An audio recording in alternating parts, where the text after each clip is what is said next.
오늘 제가 이제 여러분과 같이 나눌 말씀이 여러분 일의 소명 책에 보게 되면 제 3장 일의 범주 이 부분을 오늘 오후 시간에 여러분과 같이 나누려고 합니다. 먼저 우리는 어제 저녁에 여종 목사님을 통해서 문화 명령 그다음에 일의 의미에 대해서 쭉 이렇게 살폈습니다. 그래서 일의 전반적인 가이드라인이 어젯밤에 잘 이렇게 살펴진 것 같고요. 오늘 오전 시간에는 이제 일의 영속적 가치에 대한 부분을 이기스 목사님이 살피면서 연속성과 그다음에 불연속성에 대한 부분들, 우리가 이 땅에서 일을 할 때에 우리가 하나님 앞에 선한 일, 또 하나님의 뜻에 합당한 일을 하게 될 때는 이 땅에서만 끝나는 것이 아니라 그 날에도 계속해서 연속성으로 그 땅에도 이 일이 남아 있다는 것이죠. 그러나 이 땅에서 우리가 합당한 일을 하지 않는다든지 하나님의 뜻에 합당하지 않게 될 때에 그 모든 것들은 다 사라지게 되는 이런 부분에 대해서 살폈습니다. 이제 이 시간에 같이 여러분 살펴볼 것은 일의 신학 성경 주석에 보게 되면 창세기 1장과 2장을 중심으로 해서 일의 범주를 약 5가지로 이렇게 살피고 있습니다. 그래서 그 부분들을 하나씩 또 정리해 가면서 이렇게 살펴보기를 원합니다. 우리가 5가지 범주를 보게 되면 첫 번째는 지배입니다. 하나님께서 우리에게 이 땅을 정복하고 다스려라 이렇게 말하고 있기 때문에 지배 또는 다스림 이렇게 얘기할 수 있고요. 두 번째는 이제 그 하나님께서 우리에게 주시는 지배하고 다스리는데 뭘 통해서 다스리냐면 관계를 통해서 다스립니다. 그래서 두 번째는 관계에 대한 부분을 살펴보려고 합니다. 그리고 세 번째는 이제 관계를 통해서 우리가 하나님의 일을 해 나갈 때에 하나님께서 우리에게 열매를 맺게 하시고 또 열매를 맺으면서 계속해서 일이 성장해 가는 것이죠. 그러니까 직장의 어떤 성장 또 개인의 성장이 거기서 주어집니다. 그런데 이 모든 것들을 뭘로 하느냐 하면 하나님께서 우리에게 공급해 주심을 통해서 그 일들을 이루어 가게 됩니다. 그래서 네 번째 공급하심. 어제 저녁에도 이제 공급하심에 대한 하나님의 섭리다 이런 의미에 대해서 어제 여정 목사님 살폈고요. 마지막 5번째는 한계입니다. 어느 정도까지 우리가 해야 되는가라고 하는 이 한계에 대한 부분, 이렇게 5가지 부분으로 같이 살펴보려고 합니다. 첫 번째, 지배.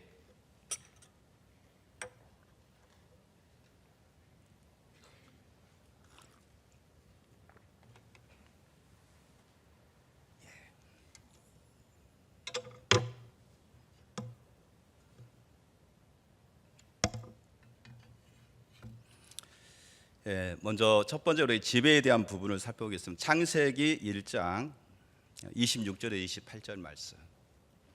우리 같이 읽을까요?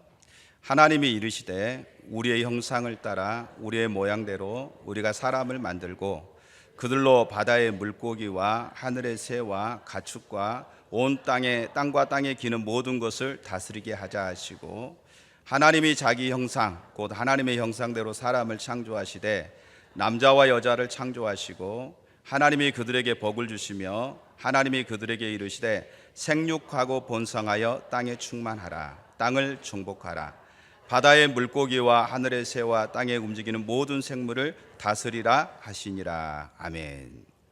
하나님께서 하나님의 형상대로 사람을 창조하시고 26절에 보니까 모든 것을 다스리게 하자 하시고 이렇게 말씀하고 있고요. 28절도 보니까 하나님이 그들에게 복을 주시며 하나님이 그들에게 이르시되 생육하여 번성하여 땅에 충만하라 땅을 정복하라 바다의 물고기와 하늘의 새와 땅에 움직이는 모든 생물을 다스리라 하시니라. 아멘. 자, 여기서 중요한 게 뭐냐면 정복하라 다스리다 라고 하는 그 말의 의미가 어떤 의미를 가지고 있냐는 것입니다. 일부에서는 이 말을 마치 타락한 독재자가 오직 자기의 목적과 자기의 안위를 위해서 다른 모든 것을 다 수단으로 여기고 착취하고 다 쓰고 나면 혹은 더 이상 필요하지 않으면 그냥 버리는 것처럼 우리가 하나님의 창조 세계에 대해서 그렇게 해도 되는 것처럼 이해할 수 있습니다. 어떤 기독교인들은 마치 말은 그렇게 하지 않지만 실제적인 삶 속에 보게 되면은 마치 그것을 인정하고 또 그렇게 받아들이고 그러다 보니까 자연을 많이 훼손하게 되고 무분별하게 사용하는 이런 모습들을 볼 수가 있습니다. 그러니까 여러분 한번 생각해 보십시오. 하나님이 우리에게 정복하고 다스리라. 그러니까 정복하고 다스리라는 말은 알겠어요. 그런데 이게 어떤 의미인지를 명확하게 모르다 보니까 여러분들이 여러분 주위로 생각하는 거죠. 먹고 마시고 쓰레기 버리고 음식물 남기고 낭비하고 그다음에 환경 오염 문제, 다양한 문제들이 하나님의 창조 세계를 우리가 돌보는 관점에서 하는 것이 아니라 전부 다 자기 중심으로, 자기 이주로 생각하고 행동할 때가 너무너무 많아요. 그죠? 그러니까 우리가 하나님께서 이 정복하고 다스리라고 하는 이 말의 의미를 안다고 한다면 우리가 함부로 그렇게 남용하거나 환경을 파괴하는 그런 일들을 우리가 조심하게 될 텐데, 그러지 않다 보니까 음식물 같은 경우도 먹을 때에 많이 남기고 또 버리고 또 쓰레기도 함부로 버리게 되는 이런 일들을 갖게 된다는 것이죠. 그래서 이 의미를 우리가 올바로 아는 것이 너무너무 중요합니다. 자, 여기서 우리가 먼저 살펴볼 수 있는 것은요, 이 말씀을 한번 살펴본다고 한다면 사실 그동안 먼저 우리는 인간이 하나님의 형상으로 창조되어 모든 만물을 다스리게 되었다는 말은 분명 왕적인 권세가 맞습니다. 시편 8편에 보게 되면 시편 8편 5절에서 8절 말씀 보도록 할게요. 그를 하나님보다 조금 못하게 하시고 영화와 종기로 관을 씌우셨나이다. 주의 손으로 만드신 것을 다스리게 하시고 만물을 그 발 아래 두셨으니 곧 모든 소와 양과 들짐승과 공중의 새와 바다의 물고기와 바닷길에 다니는 것이니이다. 하나님께서 온 우주 만물을 창조하신 다음에 인간들에게 그것을 대신 다스릴 수 있는 권한을 주셨어요. 그래서 인간에게 왕적인 권세가 있다, 이 말은 맞는 얘기라는 것이죠. 자, 그런데 인간이 왕은 아닙니다. 왕적인 권세를 하나님이 인간에게 부여하셨지만 인간이 왕은 아니에요. 왕은 오직 하나님 한 분이십니다. 아멘. 그래서 인간을 뭐라고 말하냐면요, 어제 저녁에 이제 이 부분을 여 목사님이 얘기하시면서 인간은 여러 나라를 다스리는 왕에 의해서 임명된 식민지 총독부의 총독과 같다, 이렇게 말씀하셨고요. 그리고 그래서 인간의 지위를 섭정왕, 또 부섭정, 그리고 신적 대리자 등의 이런 이름으로 부른다, 이렇게 말하고 있습니다. 하나님께서 인간에게 하나님을 대신해서 이제 이 땅에 있는 것을 정복하고 다스릴 수 있는 권세를 하나님이 주셨어요. 왕적인 권세를 가지고 있지만 인간 자체가 왕은 아니다. 하나님이 마치 총독부의 총독처럼 하나님이 그 권세를 인간에게 주었을 뿐이라는 것이죠. 또한 인간이 하나님의 형상으로 창조되었다는 말은 하나님의 다른 모든 피조물을 다스리는 데 있어서 하나님의 성품을 반영해야 될 책임이 인간에게 있습니다. 우리가 앞장에서 인간은 하나님을 대신하고 대표하는 선한 청지기로 창조되었다고, 하나님의 공동 창조자로 창조되었다는 사실을 살펴봤습니다. 그래서 일의 신학 성경 주석은 이 부분을 다음과 같이 표현합니다. 우리가 창조된 세상에 통치권을 갖고 있기 때문에 우리는 우리 행위가 하나님을 비춘다는 점을 알아야 한다. 우리는 원형이 아니라 형상이며 우리의 의무는 우리 자신이 아니라 원형이신 하나님을 우리의 모범으로 삼는 것이다.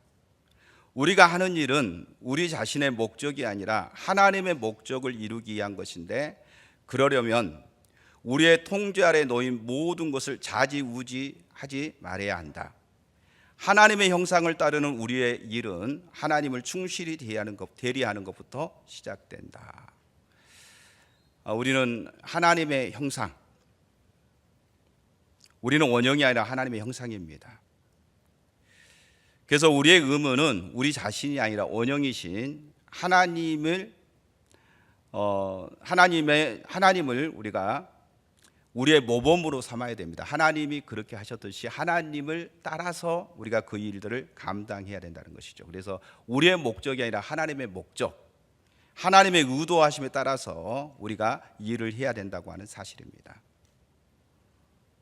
그래서 우리는 하나님의 대리자라고 하는 사실을 기억하고 어디 가든지 하나님의 형상을 드러내는, 하나님의 영광을 드러내는 일이 바로 우리에게 있다고 하는 사실입니다. 그래서 성경에 보게 되면은 창세기 1장 26절 28절에 보게 되면 정복하고 다스리라 이 부분하고 또 2장에 보게 되면 이 영역을 어떻게 말하고 있냐면 경작하고 돌보는 곳으로 이렇게 표현하고 있습니다. 1장에는 정복하고 다스리라 이렇게 말하고 있지만 2장에서는 인간에게 그것을 경작하고 돌보는 곳으로 이렇게 표현하고 있죠. 그래서 하나님께서 말씀하신 지배권을 행사하는 일은 땅을 경작하는 것과 더불어 시작합니다. 하나님께 우리에게 정복하고 다스리라 이렇게 말했을 때에 인간에게는, 제가 이제 시골에서 살다 보니까 이제 농부의 심정을 잘 알죠. 농부는 일단 땅을 사랑합니다. 땅을 사랑하기 때문에 그 땅을 어떻게 하면은 이렇게 더 기름지고 더 풍성하게 할 것인가, 여러 가지 그 땅에 대해서 보살피고 또 땅이 많은 곡식을 날 수 있도록 돌보는 일을 하는 거예요. 제가 어렸을 때 부모님이 농사를 짓다 보니까 그 농사일을 돕게 되는 거죠. 그러면 겨울에 객토를 합니다. 젊은 사람들은 잘 모르겠지만 연세 드신 분들은 좀 알 거예요. 땅이 안 좋으니까 항토를 퍼다가 논에다가 이렇게 큰 트럭에 갖다 부어놓으면은 이제 우리는 가서 일을 해야 됩니다. 그 황토를 논 전체에다가 다 이렇게 깔아주는 일을 하는 거예요. 얼마나 겨울에 초등학교 다니는데 얼마나 하기 싫겠어요. 근데 그 일들을 다 하는 거예요. 또 거기에는 돌만 있는 게 아니죠. 거기 보게 되면 돌멩이들도 참 많습니다. 그러면 그 돌멩이들 다 이제 주워가지고 밖에다 내다 버려야 됩니다. 그러니까 이런 일들을 갖다가 계속 하다 보면 참 힘들어요. 근데 왜 하느냐? 농부가 땅을 사랑하기 때문에 땅을 돌보는 거예요. 그냥 거기서 수확만 얻은 것이 아니라 그 땅이 풍성하게 열매를 맺을 수 있도록 농부가 얼마나 그 땅을 돌보고 아끼는가를 잘 볼 수가 있어요. 무슨 말인지 아시겠죠? 정복하고 다스리라는 말은 돌보라는 말이에요. 돌보고 경작하고 지키라, 이게 돌보라는 말입니다. 그러기 위해서는 농부가 먼저 그 경작지를 사랑해야 됩니다. 땅을 사랑해야 됩니다. 그래서 그 땅에서 풍성한 열매를 맺을 수 있도록 도와주는 역할이 바로 이 정복하고 다스리다 또는 경작하고 지키라, 이 의무 속에는 담겨져 있습니다. 이 말은 하나님이 다른 피조물을 다스리고 정복하는 것은 우리의 일을 포함해서 우리가 일을 하되 정원사의 모델로 경작의 자세를 가지고 일을 해야 된다는 것을 의미하고 있습니다. 팀 켈러는 그것을 이렇게 표현하고 있습니다. 능동적인 자세로 업무를 임하는 정원사가 되어야 한다. 그런 일꾼들은 정원을 황폐한 상태로 버려두지 않는다. 흙이 가진 성장과 발전 잠재력을 끌어내서 최대한 풍성한 열매를 맺도록 손을 쓴다. 땅을 갈아엎는 다음 염두에 두고 있는 목표를 따라서 다시 정리한다. 정원에 온 재료들을 주물러서 먹을거리와 꽃을 내고 아름다운 풍경을 빚어내게 만드는 것이다. 이것이 세상 모든 일에 적용돼야 할 패턴이다. 창의적이고 적극적인 태도다. 하나님이 지으신 온 재료를 가지고 세상에 널리 이롭게 하는, 특히 인류가 번성하고 윤택해지는 방식으로 재배열하는 것이다.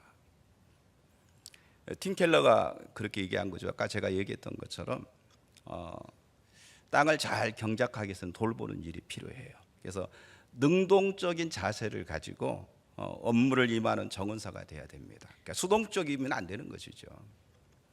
제가 이제 그 부교육자 생활도 해보고 또 담임 목회자의 생활도 이렇게 하다 보니까 부교육자 생활을 할 때는 굉장히 수동적인 면이 많이 있어요. 담임 목사님이 시키면 시키는 대로 그냥 해도 그냥 넘어가요.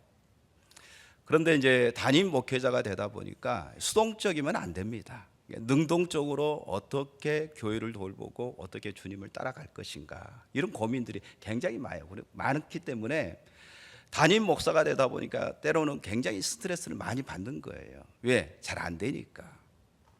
그래서 한때는 제가 하나님 앞에 이렇게 기도한 적이 있어요. 하나님, 저 담임 목사 못 해먹겠어요. 저는 아무래도 부교육자 스타일인 것 같아요. 제가 하나님께 그렇게 기도를 했어요. 그랬더니 하나님께서 응답이 왔어요. 너 부교육자다. 그러면서 이제 깨닫게 하셨습니다. 뭘 깨닫게 하셨냐면은 교회 머리는 누구다? 예수 그리스도다. 다시 말하면 교회 머리가 예수 그리스도예요. 그럼 우리는 그 머리의 지체입니다. 그러니까 제가 담임 목사로 돼 있지만 실제적으로 교회를 움직이고 교회를 세워가시는 것은 주님이 하시는 거예요. 그러면 저는 그 주님과 교제하면서 주님의 인도하심을 따라서 어떻게 주님이 교회를 이끌어 가시는지 잘 보고 따라서 순종하면서 교회를 섬기면 되는 일이에요. 자, 주님이 그렇게 저에게 이제 응답하시면서 말씀하시니까 이해가 되더라고요. 그렇구나. 내가 부교육자였구나. 착각한 거죠. 제가 담임 목사라고 착각한 거예요. 그래서 선택도 제가 해야 되고 거기에 대한 책임도 져야 된다는 부담감이 있다 보니까 힘이 들었는데, 하나님이 담임자고 주님이 담임자고 제가 부교육자라고 생각하니까 그러면 쉽겠구나, 이런 생각이 들죠. 결국 쉽지만은 않은데, 근데 제가 뭘 얘기하려고 하냐면은 부교육자라고 무조건 수동적이면 안 된다는 거예요. 하나님의 대리자 청지기로서 우리가 그 역할을 맡았으면 모든 하나님의 역할을 맡은 모든 사람은 능동적으로 움직여야 된다는 거죠. 그러니까 막힌 일에, 예를 들어 그런 거죠. 부교육자는 수동적으로 움직이면 된다고 그러니까 자기에게 시킨 일만 하면 되는 게 아니에요. 어떻게 하면 자기에게 맡겨진 역할을 갖다가 더 아름답고 더욱더 풍성하게, 또 하나님을 기쁘시게 하고 교회의 덕을 세우기 위해서 어떻게 할 것인가를 늘 고민하면서 기도하면서 능동적으로 움직여 가야 되는 것이지, 수동적으로 그냥 시킨 것만 딱 하고 나머지는 안 해버린다고 한다면, 이기수 목사님이 오전 시간에 그러잖아요. 그 품꾼이라고, 싹 받아 먹기 위해서 와서 시킨 것만 딱 하고 가버린다고. 그런 자세를 가지고는 안 된다는 것이죠. 그러니까 능동적으로 움직이는 것이 너무너무 중요합니다. 하나님이 우리에게 모든 재료를 다 주셨어요. 그러니까 우리가 뭔가 창조해 낸다고 하니까 하나님이 주시지 않는 거 우리가 뭔가 만들어서 해 나가는 것이 아니라 모든 재료가 다 하나님이 예비하시고 다 주신 거예요. 그 재료들을 가지고 어떻게 능동적으로 창조적으로 하나님이 우리에게 맡겨준 일들을 잘 해 나갈 것인가라고 하는 부분을 기도하면서 하나님의 인도하심을 따라서 해 나가는 것을 얘기하는 것이죠. 자, 일의 신학 성경 주석도 그 영역에 대해서 이렇게 표현하고 있습니다. 따라서 지배권을 행사하는 일은 땅을 가는 것과 더불어 시작된다. 이로보건대 창세기 1장에서 정복 및 다스림이라는 단어를 사용하는 것은 우리가 그분의 창조물을 짓밟도록 허용하신 게 아니다. 오히려 그와는 정반대이다. 우리는 하나님이 그러셨던 것처럼 우리도 그분의 창조물과 사랑의 관계를 맺듯이 행동해야 한다. 땅을 정복하는 일은 땅의 갖가지 자원을 활용할 뿐 아니라 그것을 보호하는 것이다. 모든 생물체를 지배한다는 것은 그것은 남용할 특권이 아니라 그것을 돌볼 계약을 하나님과 맺은 것이다. 남용해서는 안 된다는 것이죠. 하나님께서 우리에게 정복하고 다스리라 이렇게 말씀하시니까 네 마음대로 네가 하고 싶은 거 다 해, 남용하고 네 멋대로 해, 이게 아니라 하나님께서 우리를 그걸 돌보고 그걸 잘 가꿔서 더 아름답게 풍성하게 하나님 앞에 그걸 가지고 잘 돌보는 그 역할을 우리에게 하나님이 맡기셨다 이렇게 말하고 있습니다. 또한 이러한 자세를 가지고 일을 하는 것이 내포하는 의미에 대해서는 이렇게 말합니다. 우리는 우리와 접촉하는 모든 것이 최대 이익을 위해 봉사해야 된다. 이들에게는 우리의 종업원, 고객, 직장 동료나 동역자 또는 우리를 위해 일하거나 심지어 우리의 우연히 만나는 사람까지 해당된다.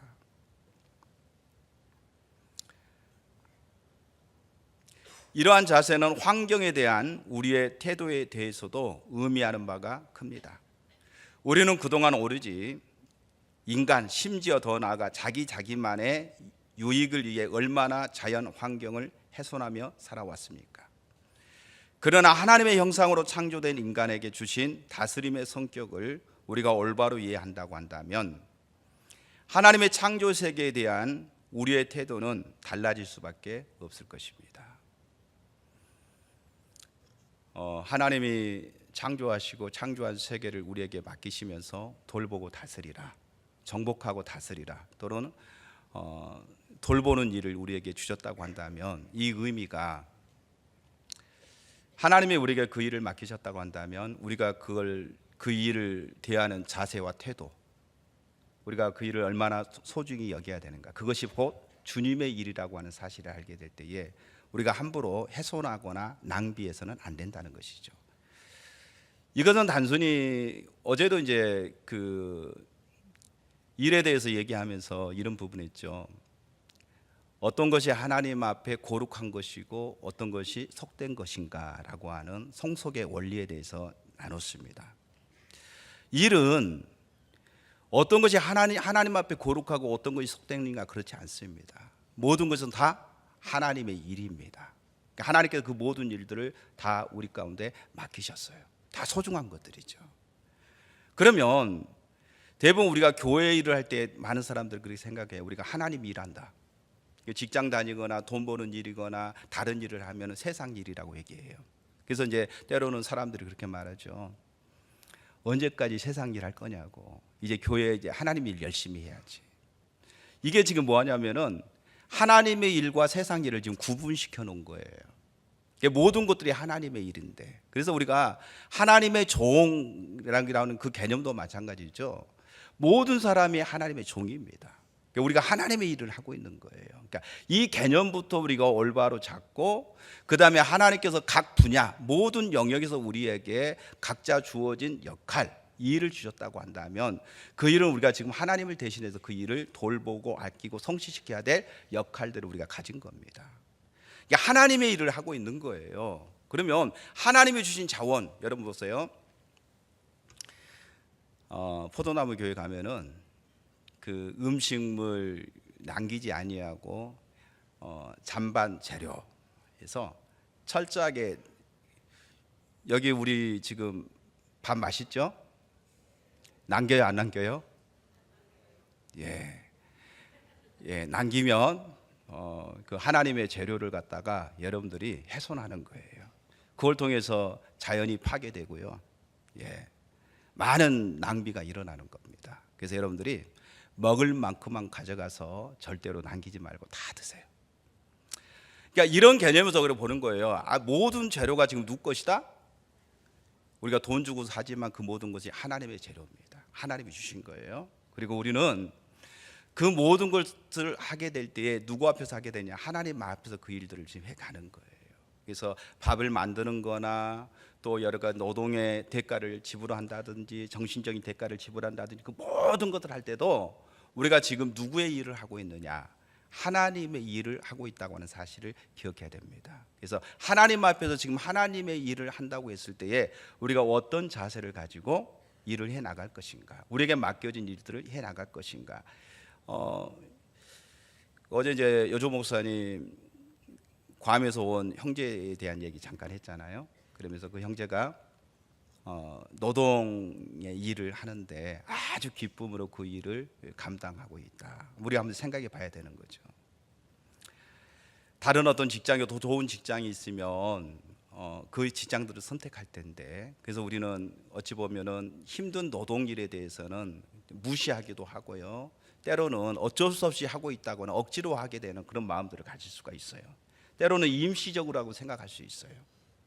그러니까 그 내게 주어진 그 일이 내가 하나님의 일을 하고 있고 그걸 통해서 하나님께 영광을 돌리고 하나님의 형상을 드러내는 일이라고 하는 자세를 갖게 될 때에 우리가 그 일을 대하는 태도 자체가 달라진다는 것이죠.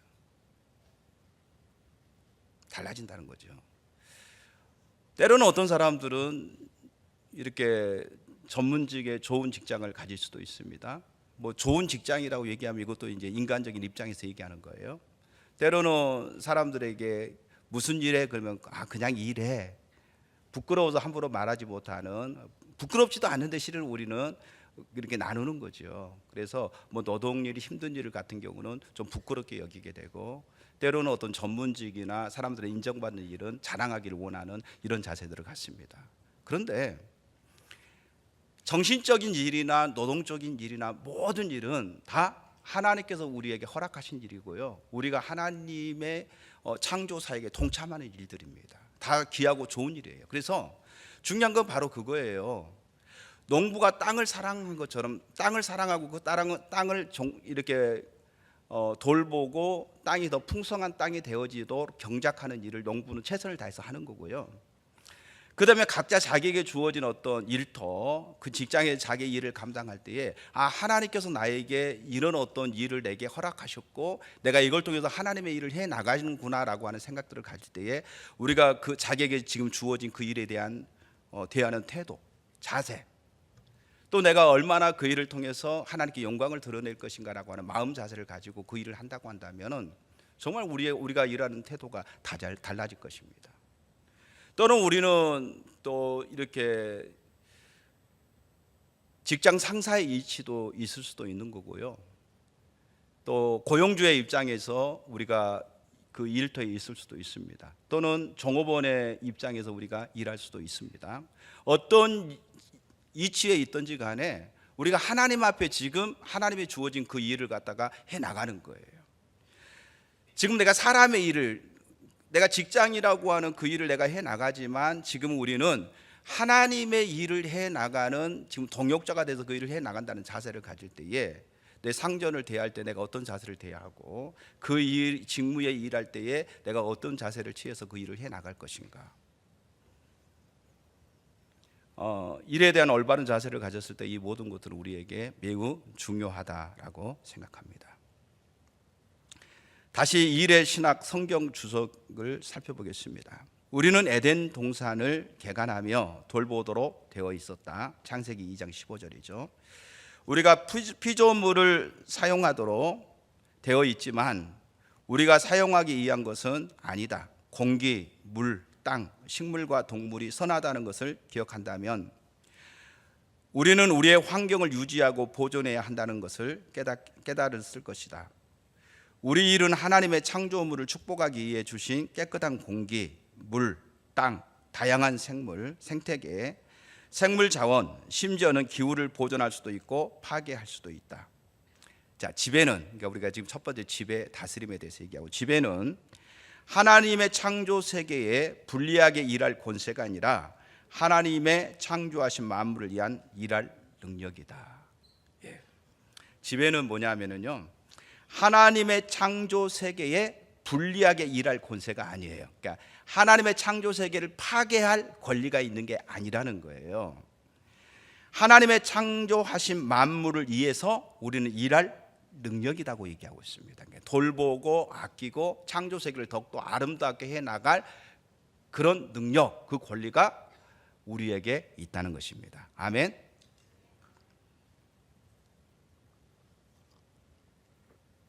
부수적으로 하나님께서 에덴 동산에서 아담과 하와를 양육하는, 아담을 양육하는 장면을 통해서 자녀 교육에 대한 양육 방식에도 팀 켈러의 지적은 큰 울림이 있습니다. 에덴이라고 하는 지상 낙원은 부모가 자식을 돌보는 보살핌의 모델이다. 안전하게 지키되 숨 막히게 통제하지 않는 양육 방식이다. 하나님께서 아담에게 에덴 동산에서 땅을 정복하는 일, 그 다음에 짐승의 이름을 지나게 하고 이름을 짓는 그런 일들을 갖다가 자연스럽게 하나님께서 아담에게 허락하십니다. 그러면 하나님께서 그에게 자유를 주고 그 모든 일들을 맡긴 것은 뭐냐면요, 하나님이 창조하신 이 세계를 갖다가 아담에게 자연스럽게 가르쳐 주면서 그걸 갖다가 정복하고 다스릴 수 있도록 하나님이 교육하시는 거예요. 하늘 아버지는 자녀들에게 분별하고 선택하는 능력을 심어주기 위해서 어디도 가든 새로운 무언가를 발견하고 만날 수 있게 하셨다. 신미적이라는 말은 아름다움을 살펴서 찾으려는 것을 신미적이라고 얘기합니다. 아름다운 것을 살펴서 더 이렇게 그 아름다움을 추구하려고 하는 것이 신미적인 부분이죠. 또 신체적, 영적 미각을 충족시킬 만한 양식이 무궁무진했을 뿐 아니라 몸과 마음의 건강을 다질 수 있는 일들이 있었다. 자, 창세기 2장 15절은 육체 노동에 대한 부분을 얘기하고 있습니다. 여호와 하나님이 그 사람을 이끌어 에덴 동산에 두어 그것을 경작하고 지키게 하시고, 또 창세기 2장 19절 여호와 하나님이 흙으로 각종 들짐승과 공중의 각종 새를 지으시고 아담이 무엇이라고 부르나 보시려고 그것들을 그들에게 이끌어 가시니 아담이 각 생물을 부르는 것이 곧 그 이름이 되었더라. 정신적인 역량을 하나님이 키워주시기 위해서 아담이 어떻게 그 이름을 짓나 이렇게 하나님이 살펴보셨죠. 더 나아가서 하나님이 영적인 성장을 위해서 순종해야 될 말씀을 그들에게 주셨습니다. 창세기 2장 16절 17절 같이 읽죠. 같이 있습니다. 시작. 여호와 하나님이 그 사람에게 명하여 이르시되 동산 각종 나무의 열매는 내가 임의로 먹되 선악을 알게 하는 나무의 열매는 먹지 말라. 내가 먹는 날에는 반드시 죽으리라 하시니라. 아멘. 영적인 성장을 위해서 그들에게 순종해야 될, 다시 말하면 한계를 짓는 거예요. 동산에 있는 모든 과실은 너희가 임의로 먹되 선악을 알게 하는 과일은 절대로 먹지 말라. 먹는 날에는 죽으리라.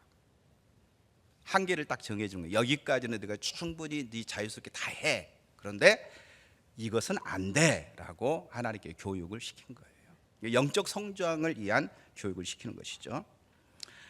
문화적이고 창의적인 능력을 개발하도록 정원을 돌보는 육체 노동을 시키는 한편 짐승들의 이름을 짓는 작업에 참여시켜서 정신적인 역량과 통찰력을 키우게 하셨습니다. 마지막으로 하와를 지으시고 짝으로 메어주셔서 인류가 성장해서 세상에 가득하게 되실 것을 열어주셨습니다. 창세기 2장 20절에서 24절에 보게 되면 하나님께서 이제 아담이 혼자 독처하는 것을 하나님이 좋아하시지 아니하시고 하와를 만들어서 짝을 지어주신, 그러면서 땅에 충만하고 땅을 정복하라, 막중한 하나님의 직무를 맡기기 위해서 하나님이 그처럼 그들을 훈련시키고 교육시키고 땅을 정복하고 다스리도록 하나님이 하셨던 모습을 볼 수가 있습니다. 자, 우리는 첫 번째로 정복하고 다스리다 라고 하는 그 말의 의미가 단순히 우리가 마음대로 해야 될 부분이 아니라 하나님께서 우리에게 맡겨주신 그 영역을 청지기의 마음의 자세를 가지고, 마치 왕이 총독에게 그 역할을 주신 것처럼 우리가 그것을 경작하고 돌보는 역할이다. 그래서 그것을 더 풍요롭게 하는 그 역할이 바로 정복하고 다스리라는 말의 의미입니다. 아멘. 자, 두 번째는 관계입니다. 창세기 1장과 2장이 일과 관련하여 말하는 또 하나의 매우 중요한 사실은 하나님은 관계 안에서 일하시는 하나님이시며 우리를 관계 안에서 일하도록 창조하셨다는 사실입니다. 몇 가지를 살펴본다고 한다면요, 첫 번째, 관계 안에서 일하시는 하나님. 모든 창조는 삼위일체 하나님으로부터 시작되었습니다. 하나님은 관계 안에서 일하시는 분입니다. 우리는 그것을 창세기 1장 26절에서 볼 수 있습니다. 하나님이 이르시되 우리의 형상을 따라 우리의 모양대로 우리가 사람을 만들고 그들로 바다와 물고기를 이와 하늘의 새와 가축과 온 땅과 땅에 기는 모든 것을 다스리게 하자 하시고. 자, 여기서 우리는 뭘 의미하죠? 삼위일체 하나님을 의미합니다. 우리가 믿는 하나님은 삼위일체 하나님, 즉 존재 안에서 새 인격이 존재하는 독특하신 분입니다. 그러니까 삼위일체를 어떻게 설명을 해야 되나, 그 어떤 것으로도 이 삼위일체를 설명하기가 어려워요. 성부 하나님, 성자 하나님, 성령 하나님이 모든 피조물 안에서 인격적으로 활동하시되 온전히 연합되어 하나로 활동하십니다. 사실 우리 하나님은 관계의 하나님이라는 말은 우리의 삶과 사회 여러 부분에서 매우 중요한 의미를 갖습니다. 하나님은 이처럼 관계 안에서 하나님은 일하신다. 그래서 우리라고 하는 이 개념 속에 성부 하나님, 성자 하나님, 성령 하나님 서로 연합해서 하나 되어서 그 일을 해 가셨던 모습을 볼 수가 있습니다. 자, 두 번째는요, 하나님은 우리를 관계 안에서 일하도록 창조하셨습니다. 하나님은 관계 안에서 일하시며 인간을 하나님의 형상대로 관계 안에 일하도록 창조하셨습니다. 우리는 관계에 하나님의 형상대로 지음을 받았기 때문에 내재적으로 즉 태생적으로 관계적입니다. 우리는 내재적으로 하나님과의 관계뿐 아니라 다른 사람과의 관계도 필요합니다. 우리는 하나님이 우리를 창조하실 때부터 하나님이 우리를 하나님의 형상대로 창조하셨다. 그래서 하나님은 관계적이다라고 얘기했잖아요. 그래서 우리가 피조물이기 때문에 하나님의 형상대로 창조된 피조물이기 때문에 자연적으로 우리는 이 관계 안에서 살아가게 돼 있습니다. 제가 발음이 관계가 잘 안 될 때도 있어요. 그렇죠? 이해하고 넘어가십시오. 예, 관계적입니다.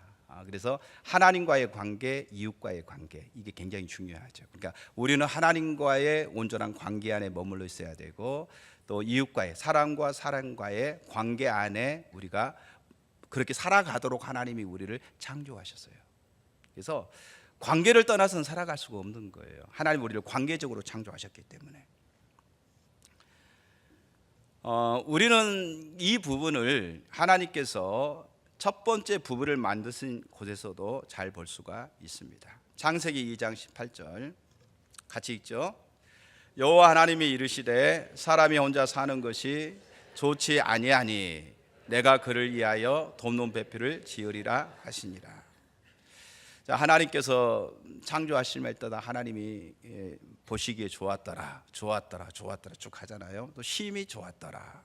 자, 그런데 여기 2장 18절에 보니까 여호와 하나님이 이르시되 사람이 혼자 사는 것이 좋지 아니하니, 맨날 좋았다고 했는데 이제 좋지 않대요. 그래서 그를 위해서 하나님께서 돕는 배필을 지으리라 하시니라. 그래서 하나님은 아담의 살과 뼈를 취해서 여자를 만드시고 그 둘을 부부로 삼으셨습니다. 그만큼 하나님은 관계의 하나님이십니다. 자, 하나님께서 부부를 만드신 것은 두 가지 의미가 있습니다. 하나는 뭐냐 하면은 당연히 가정을 이루고 서로 사랑하고 생육하고 번성하도록 하기 위해서 하나님께서 부부로 만드셨습니다. 이게 이제 첫 번째예요. 생육하고 번성하는 일. 결혼해서 아기를 낳고 그리고 자녀를 낳고 그다음에 또 자녀가 또 결혼해서 자녀를 낳고 생육하고 번성하는 그 일을 위해 다음 세대를 계속해서 생산하는 일을 하도록 하나님께서 부부로 짝지어 주신 거예요. 그래서 젊은 청년들 요즘은 결혼 정년기가 점점 늘어나 가지고 40이 먹어도 결혼을 안 한 사람들이 있어요. 예, 빨리빨리 결혼하세요.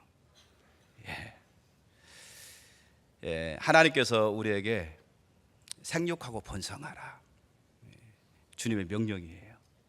그래서 나는 혼자 살래요, 혼자 사는 게 편해요, 그러지 마시고 하나님께서 우리에게 창조 사역에 동참하도록 생육하고 번성하라고 했는데 빨리 결혼해서 생육하고 번성하시기를 축복합니다.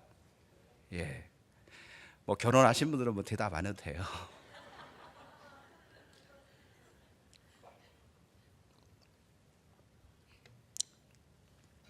두 번째는 뭐냐면은요, 가정을 이뤄서 생육하고 번성하는 일이 이 부부를 하나님이 만드신 이유라고 한다면, 두 번째는 하나님의 창조 명령을 함께 힘을 합해서 성취해 가도록 하시기 위함입니다. 다시 말해서 하나님은 인간과 함께 일하도록 창조하셨습니다. 우리는 그 사실을 창세기 2장 18절에서 나오는 문맥과 그 구절의 내용에서 분명하게 알 수 있습니다. 돕는 배필로 하나님이 허락하셨다. 이 돕는 배필이 바로 그런 의미를 가지고 있어요.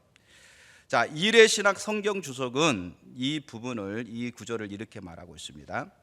아담과 하와는 아주 가까운 관계를 유지해 한 몸을 이루었다.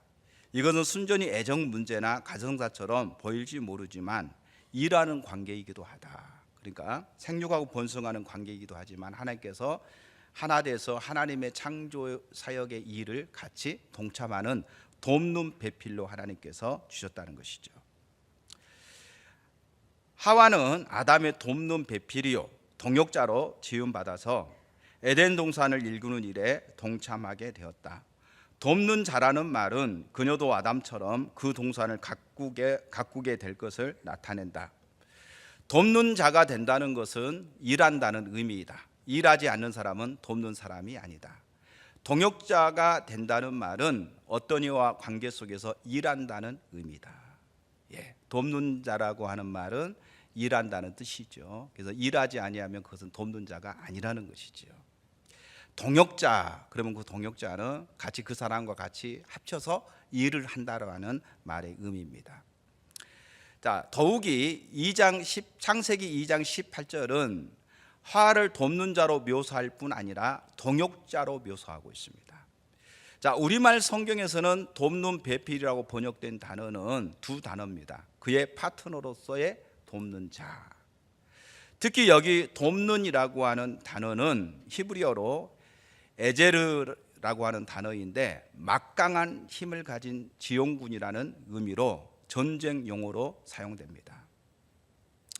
에제르라고 하는 단어가 이렇게 돕는 자라고 하는데, 다시 말하면 이게 이제 전쟁 용어입니다. 지용군이라고 하는 뜻을 가지고 있대요. 그래서 내가 지금 다른 나라와 전쟁을 하고 있는데 힘이 약해요.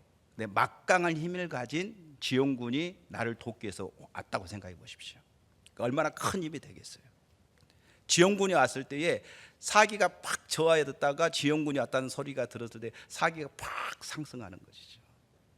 그래서 돕는 자는 단순히 그냥 나를 도와서 그냥 일하는 자, 이런 의미가 아니라 바로 동역자라고 하는 말인데, 이 동역자라는 말은 바로 지용군이라는 뜻입니다. 그러니까 나를 도와서 그 일을 감당할 수 있는 막강한 지용군이라고 하는 뜻이죠. 그것이 이 단어가 여기서 의미하는 바입니다. 그래서 이 단어가 성경 여러 곳에서 하나님을 지칭해서 사용되었습니다. 따라서 여기서 돕는이라고 하는 단어는 결코 열등한 이치나 지위를 말하는 것이 전혀 아닙니다. 부부 사이에도 마찬가지입니다. 바로 지용군이다, 동역자다. 돕는 배필이라는 말은 그냥 내가 시키는 대로 따라하는 어떤 그런 것들이 아니라는 것이죠. 같은 지용군이다. 연합해서 하나님의 일을 이루어가는 그런 지용군, 동역자라고 하는 말의 의미를 가지고 있습니다. 하나님께서 우리를 관계 가운데로 일하도록 창조하셨다는 말은 여러 가지 의미를 가집니다. 우선 하나님은 우리를 관계 가운데 살도록 창조하셨습니다. 관계는 축복입니다. 그것이 하나님께서 처음부터 의도하신 바입니다. 하나님께서 아담을 위해서 하와를 창조하셨을 때 아담은 기쁨이 충만했습니다. 아담이 이르되 이는 내 뼈 중에 뼈요 살 중에 살이라. 창세기 2장 23절이죠. 물론 인간의 타락으로 인해서 매우 심하게 손상된 것 중 하나가 다른 사람과의 관계입니다. 원래 관계는 아름다운 것이고 좋은 것이에요. 하나님이 관계적이고 하나님이 우리도 하나님과의 관계, 이웃과의 관계, 그러니까 좋은 관계를 위해서 하나님을 창조하셨어요. 우리는 관계적입니다. 혼자는 살아갈 수가 없어요. 사람들을 자꾸 피하고 혼자 있기를 원하는 건 관계가 깨져서 그래요. 왜 관계가 깨지느냐? 타락했기 때문에. 죄를 지으면은요 숨으려고 해요. 도망가려고 해요. 그러니까 좋은 관계를 맺기를 어려워해요. 그런데 하나님은 우리를 창조하실 때 관계적으로 창조하셨기 때문에 관계는요 주님 안에서 우리가 새로운 관계를 형성해 가는 것이 너무 중요한 거죠. 특히 가장 가까운 사람과의 관계도 전혀 예외는 아닙니다. 타락의 핵심은 자기중심적입니다. 우리가 자기중심적인 자기 자원, 자기 목적을 위해 사는 삶, 자기 방법으로 살아가는 삶을 우리는 자기중심적인 삶이라고 얘기하죠. 관계 안에서 우리가 타락하면은 관계 안에서도요 자기중심적이 돼버리고 맙니다. 그러니까 자기중심적이 돼버리면은 우리는 서로 간의 관계를 위해서도 서로 간에 맞춰가는 게 필요하잖아요. 양보하고 서로 돌보고 도와주고 이게 돼야 되는데 자기중심적이 돼버리면은요 모든 것을 다 자기한테 맞추라고 하는 거예요. 그러니까 그 사람의 기분에 따라서 또 그 사람한테 다 맞추려고 하다 보니까 관계가 안 되잖아요. 맨날 싸워. 맨날 비난하고 판단하고 정죄하고 부정해. 관계가 깨질 수밖에 없는 거예요. 그러니까 타락이 뭐냐? 타락의 원인이 자기중심성이라는 거죠. 자기중심성이면요 관계 안에서도요 철저하게 자기 이기적이고 자기만 알아요. 모든 사람이 자기한테 맞춰주고 자기한테 잘해주면은요 좋다고 그래요. 근데 자기 마음에 안 들면 전부 다 나쁘다고 얘기해요. 관계가 깨져버리는 거죠. 그렇게 되면은 상대방은요 자기를 위한 수단에 불과한 거예요. 저 사람을 이용해서 자기 목적을 이루고 이런 수단에 불과한 거예요. 항상 그 사람한테 다 맞춰줘야 돼요. 여러분 부부가 결혼해 가지고 한 사람이 이게 자기 중심적인 삶을 산다고 하면은 그 상대방에 있는 남편이나 아내는 얼마나 피곤하겠어요. 항상 맞춰줘야 되는 이런 그건 관계가 된 게 아니에요. 이제 그 사람은 그러겠죠. 내 남편이 또는 내 아내가 나한테 잘 맞춰주고 내가 원하는 대로 다 해줘 그러니까 우린 관계가 좋아. 자기는 그렇게 생각할지 몰라. 근데 부부 그 반대편 상대방의 입장이 되면은 부부 관계 굉장히 좋고 두 분은 굉장히 친밀하네요. 그러면 뭐라고 얘기할까요? 예, 전혀 아니죠. 관계가 안 되고 있는 거잖아요. 서로 하나가 되는데 하나가 안 되는 거잖아요. 관계가 깨진 거죠. 하나님이 우리를 창조하실 때 관계적으로 하나님이 창조하셨는데 이 관계가 가장 가까운 사이에도 관계가 안 되는 거예요.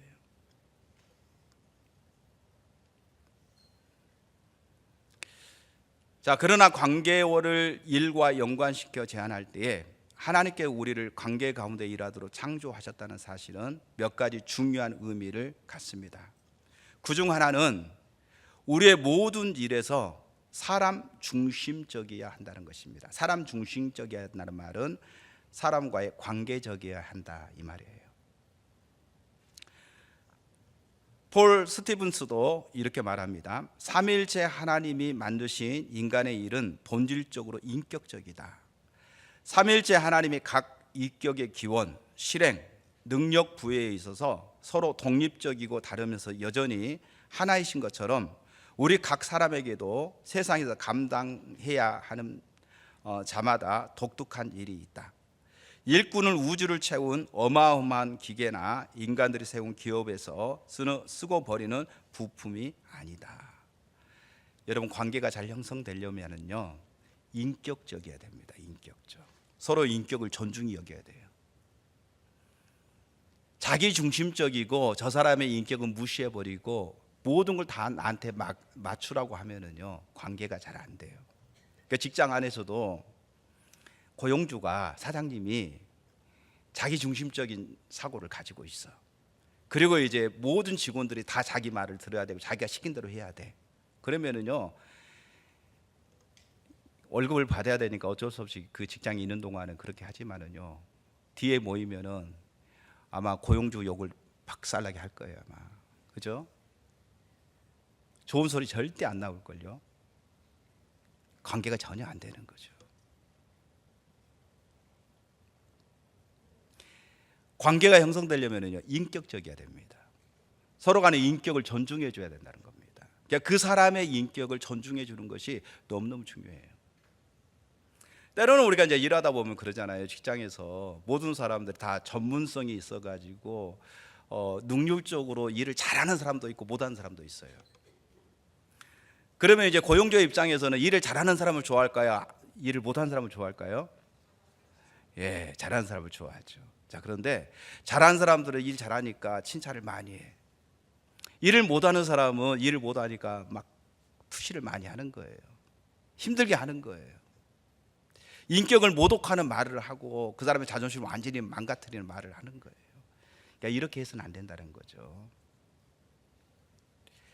여기 지금 관계가 매우 중요하다. 이 관계를 형성하기 위해서는요, 일을 잘하는 사람이나 못하는 사람이나 어떤 사람을 대하든지 인격적인 상하를 막론하고 항상 우리는 그 사람의 인격 대 인격으로 존중히 여기는 자세를 가져야 된다는 거예요. 그래야만이 관계가 형성된다는 거예요. 교회 안에서 또 사회 속에서 어떤 자리에 우리가 어떤 역할, 어떤 일을 하든지 간에 어떤 사람과의 만남을 갖든지 간에 항상 우리는 인격적으로 그 사람을 대우하고 인격적으로 그 사람을 바라보는 자세를 가져야 된다는 것이죠.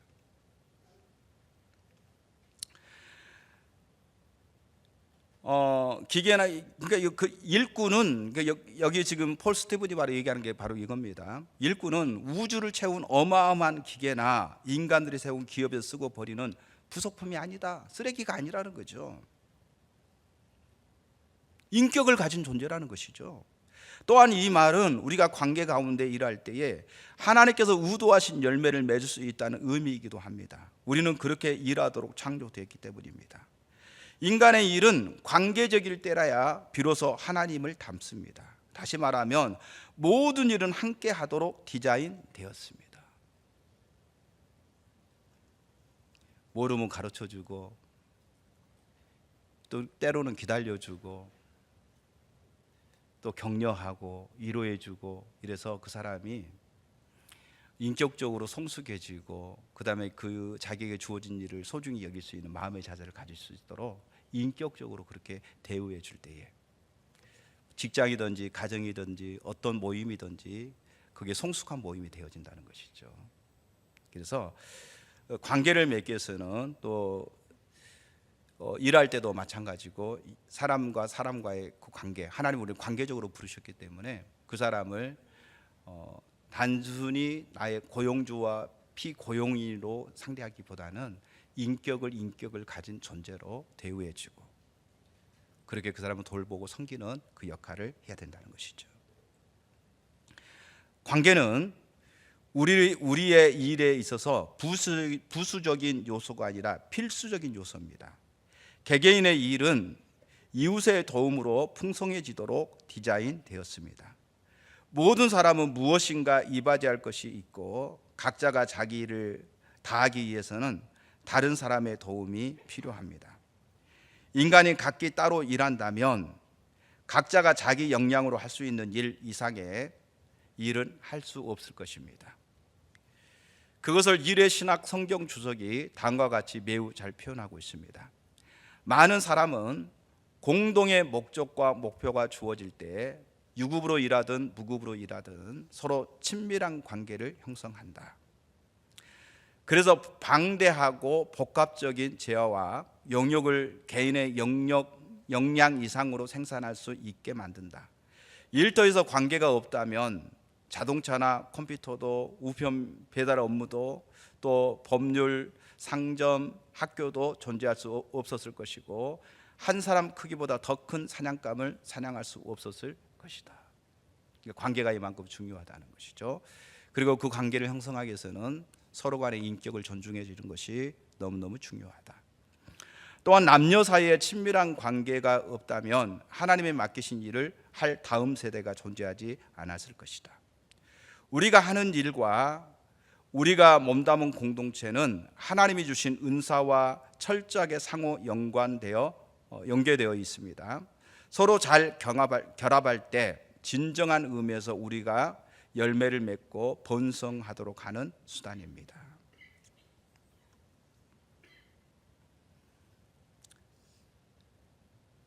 우리가 그 외에도 적정한 적절한 환경 아래서 일터는 깊고 의미 있는 관계장이 된다는 의미이기도 합니다.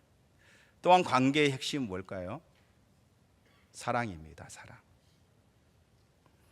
관계는 하나님의 사랑의 하나님입니다. 관계의 하나님은 사랑의 하나님입니다. 더 나아가 하나님은 우리 관리화에 두신 모든 것을 우리의 의식적으로 돌보아야 될 책임이 있다는 것을 의미하기도 합니다.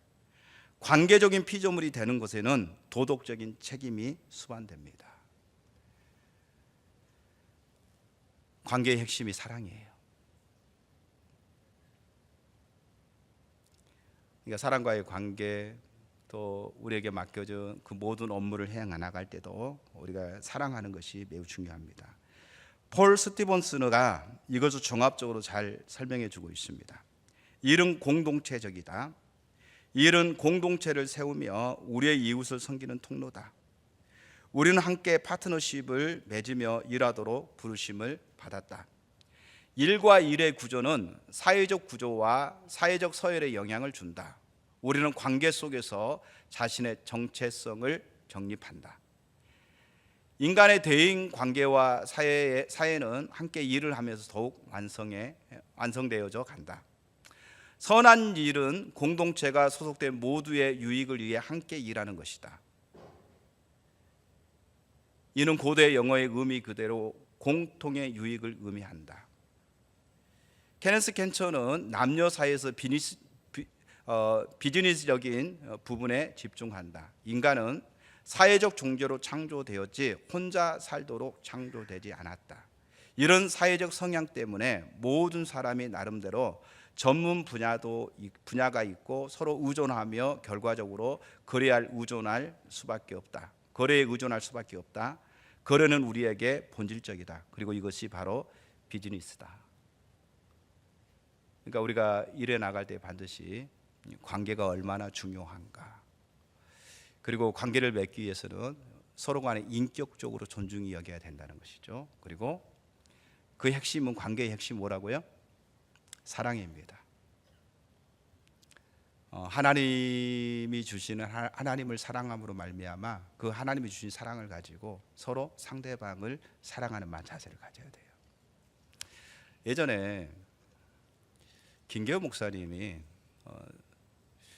그 결혼식 주례를 하는데 이제 전주에서 주례를 하셨어요. 그래서 제가 이제 그 우리 지체가 그때 이제 결혼식을 해서 거기 이제 지체 자녀가 결혼해서 참여를 했어요. 근데 이제 결혼식 주례를 하시는데 그분이 이제 주례 말씀을 하시면서 이러는 거예요. 여러분 서로 사랑하지 마세요. 이렇게 말해요. 깜짝 놀랐어요. 아니 결혼식 결혼식 설교를 하면 여러분 서로 사랑하십시오 이렇게 해야 되는데 사랑하지 마십시오 그런 거예요. 이제 저러지? 이렇게 생각했어요. 근데 그 다음 말이 뭐냐면 하나님을 사랑하십시오. 그리고 하나님이 주신 사랑으로 사랑하십시오. 이렇게 이제 말씀하신 거죠. 결론적으로 뭐냐면 우리의 사랑은 어디서 나오냐면 하나님의 사랑에서 나오는 거거든요.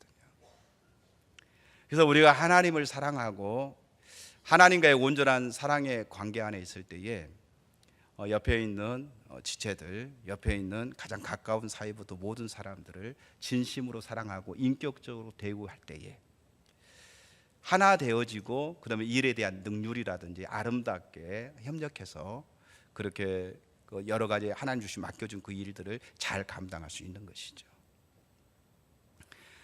그래서 두 번째로 우리가 살펴볼 게 바로 이 관계입니다. 관계가 매우 중요합니다. 이제 세 번째 열매 맺음. 열매 맺음 또는 열매 맺음으로 우리는 성장해야 된다.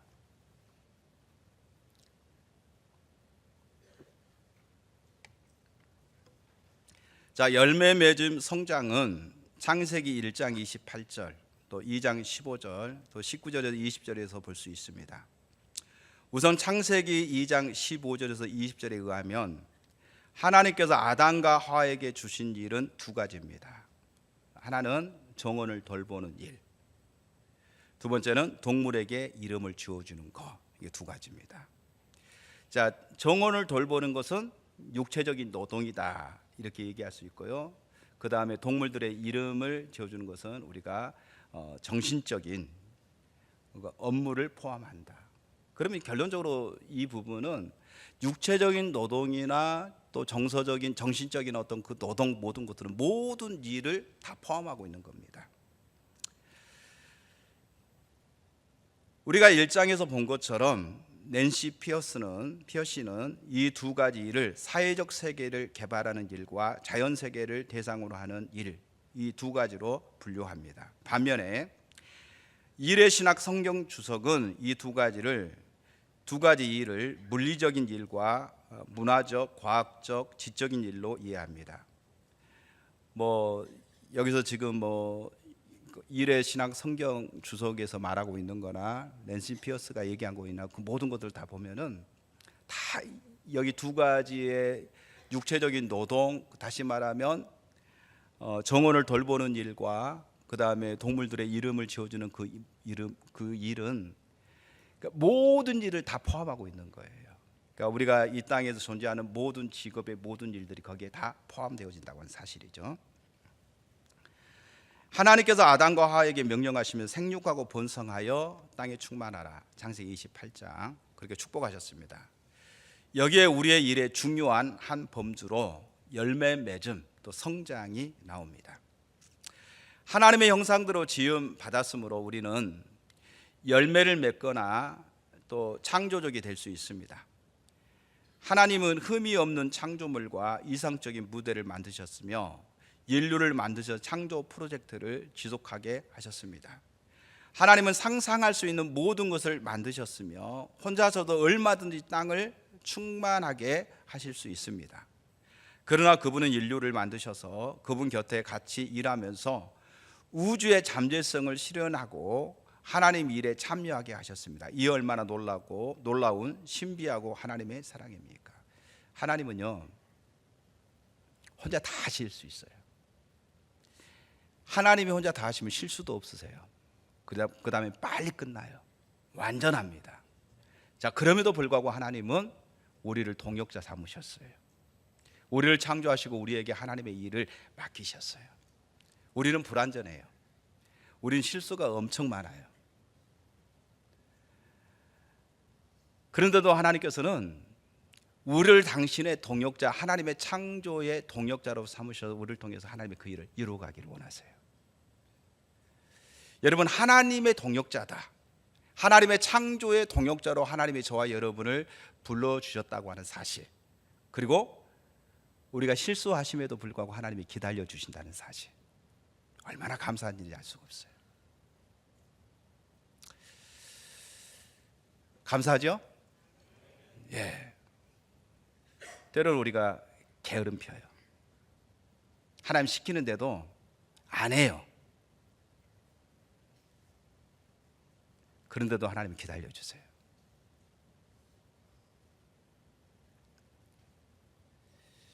하나님이 우리한테 안 맡기고 본인이 하면 다 끝내버렸을 일을 하나님 그렇게 하지 않으셨어요.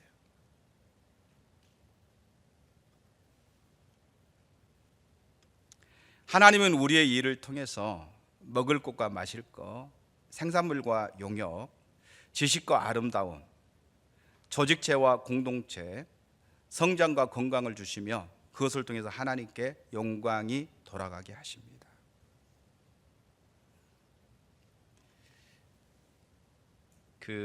여러분들이 이제 어르신들은 연세가 드신 분들은 가정을 이루고 자녀를 낳고 자녀가 조그마한 어떤 성취만 가져도 그냥 박수를 치면서 잘한다 하고 너무 멋지다, 별로 멋이 없는데 멋지다고 얘기해 주는 거죠. 물론 그 부모에게는 너무 멋진 거죠. 내 자녀가 있기 때문에. 다른 사람 보편적으로 보면은 별것 아닌 건데 부모 입장에서는 내 자녀가 있기 때문에 세상이 가장 멋진 거예요. 그래서 이제 멋지다고 막 칭찬해주고 기뻐하고 즐거워해 주는 거예요. 그렇죠? 부모가 아닌 사람은 못 느끼지만 부모는 다 알잖아요. 예. 그런 것처럼 하나님께서 우리에게 하나님의 일을 맡기셨어요. 경작하고 영역하고 또 이름을 짓고 그러면 이래서 독수리가 나고 독수리 그럴 때 하나님 박수 멋지다. 야, 어떻게 그렇게 멋진 이름을 졌니? 이러면서 하나님께서 막 칭찬해 주는 거예요. 사자, 와, 멋진 일입니다. 그러면서 하나님이 칭찬해 주는 거죠. 그러니까 별것 아닌데 어찌 보면 우리의 어떤 소투른 모습으로 만들어가는 그걸 보고 하나님이 기뻐하고 즐거워해 주는 거예요. 그리고 하나님 그것을 기뻐 받으신다는 거예요.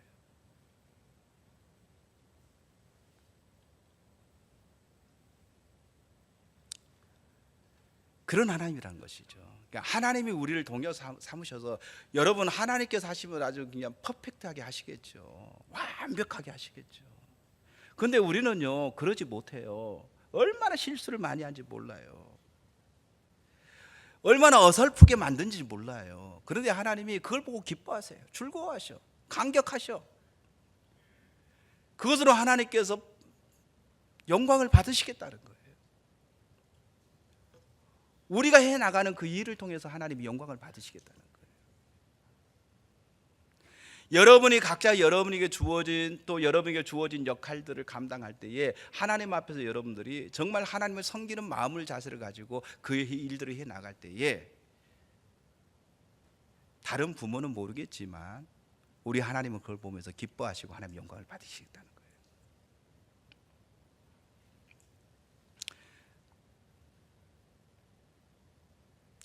자, 경작하며 지키다. 경작하다는 말이 히브리어로 아바드, 지키다, 샤마르. 하나님을 예배하는 것과 하나님의 명령을 지키는 것을 위해서도 사용되었습니다. 하나님의 목적을 따라 행하는 모든 일에는 분명히 거룩함이 있습니다. 그리고 그것을 통해서 하나님은 영광을 받으십니다.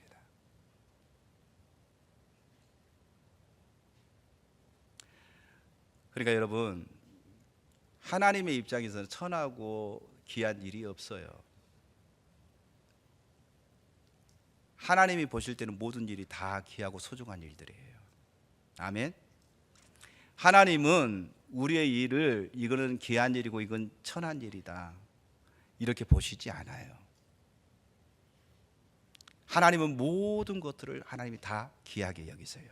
노동의 일을 하는 것도 귀하게 여기시고 정신적인 일을 하는 것도 하나님이 귀하게 여기시고 모든 일을 해나갈 때에 그 모든 일, 크고 작은 그 모든 일들이 하나님 보실 때는 다 귀하고 소중한 일들이에요. 그리고 그것은 거룩한 거예요. 하나님의 일을 해나가는 것은. 그리고 거룩하게 우리가 하나님 앞에 그 일들을 해나갈 때에 하나님이 그걸 통해서 영광을 받으시겠다는 겁니다. 자, 하나님의 일은 생산적일 뿐 아니라 보기에도 즐거움이 됩니다. 창세기 3장 6절에 보면 여자가 그 나무를 본즉 먹음직도 하고 보암직도 하고 지혜롭게 할 만큼 탐스럽기도 한 나무인지라. 여자가 그 열매를 따먹고 자기와 함께 있는 남편에게도 주매 그도 먹은지라.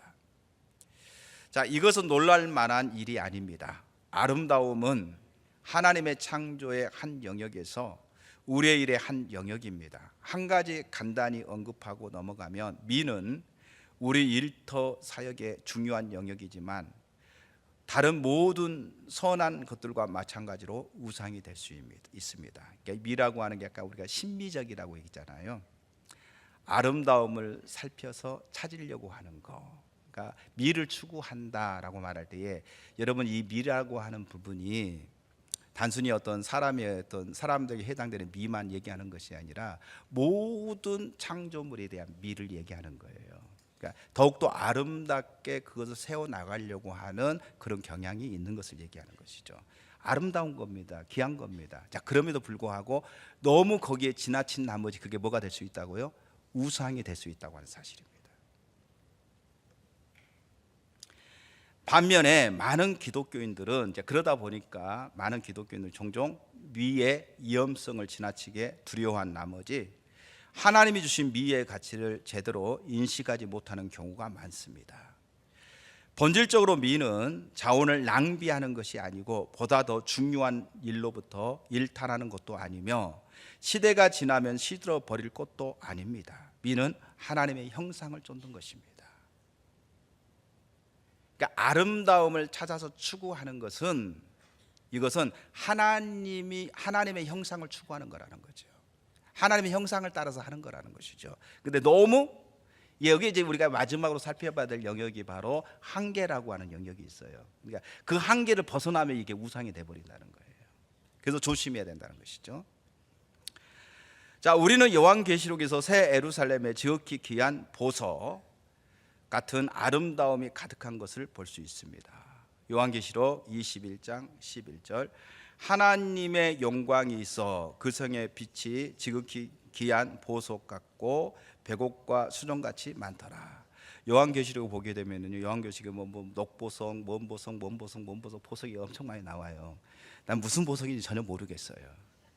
뭐 수정 같고 뭐 아마 요한이 그것을 보고 자기가 상상함으로 인해서 그 아름다운 것들을 표현하는 최대의 아름다움을 표현하고 있는 거지. 보석으로 얘기했을 거예요. 그러니까 얼마나 그 자기가 보는 하나님의 어떤 나라의 어떤 그 모습이 얼마나 아름다웠는가.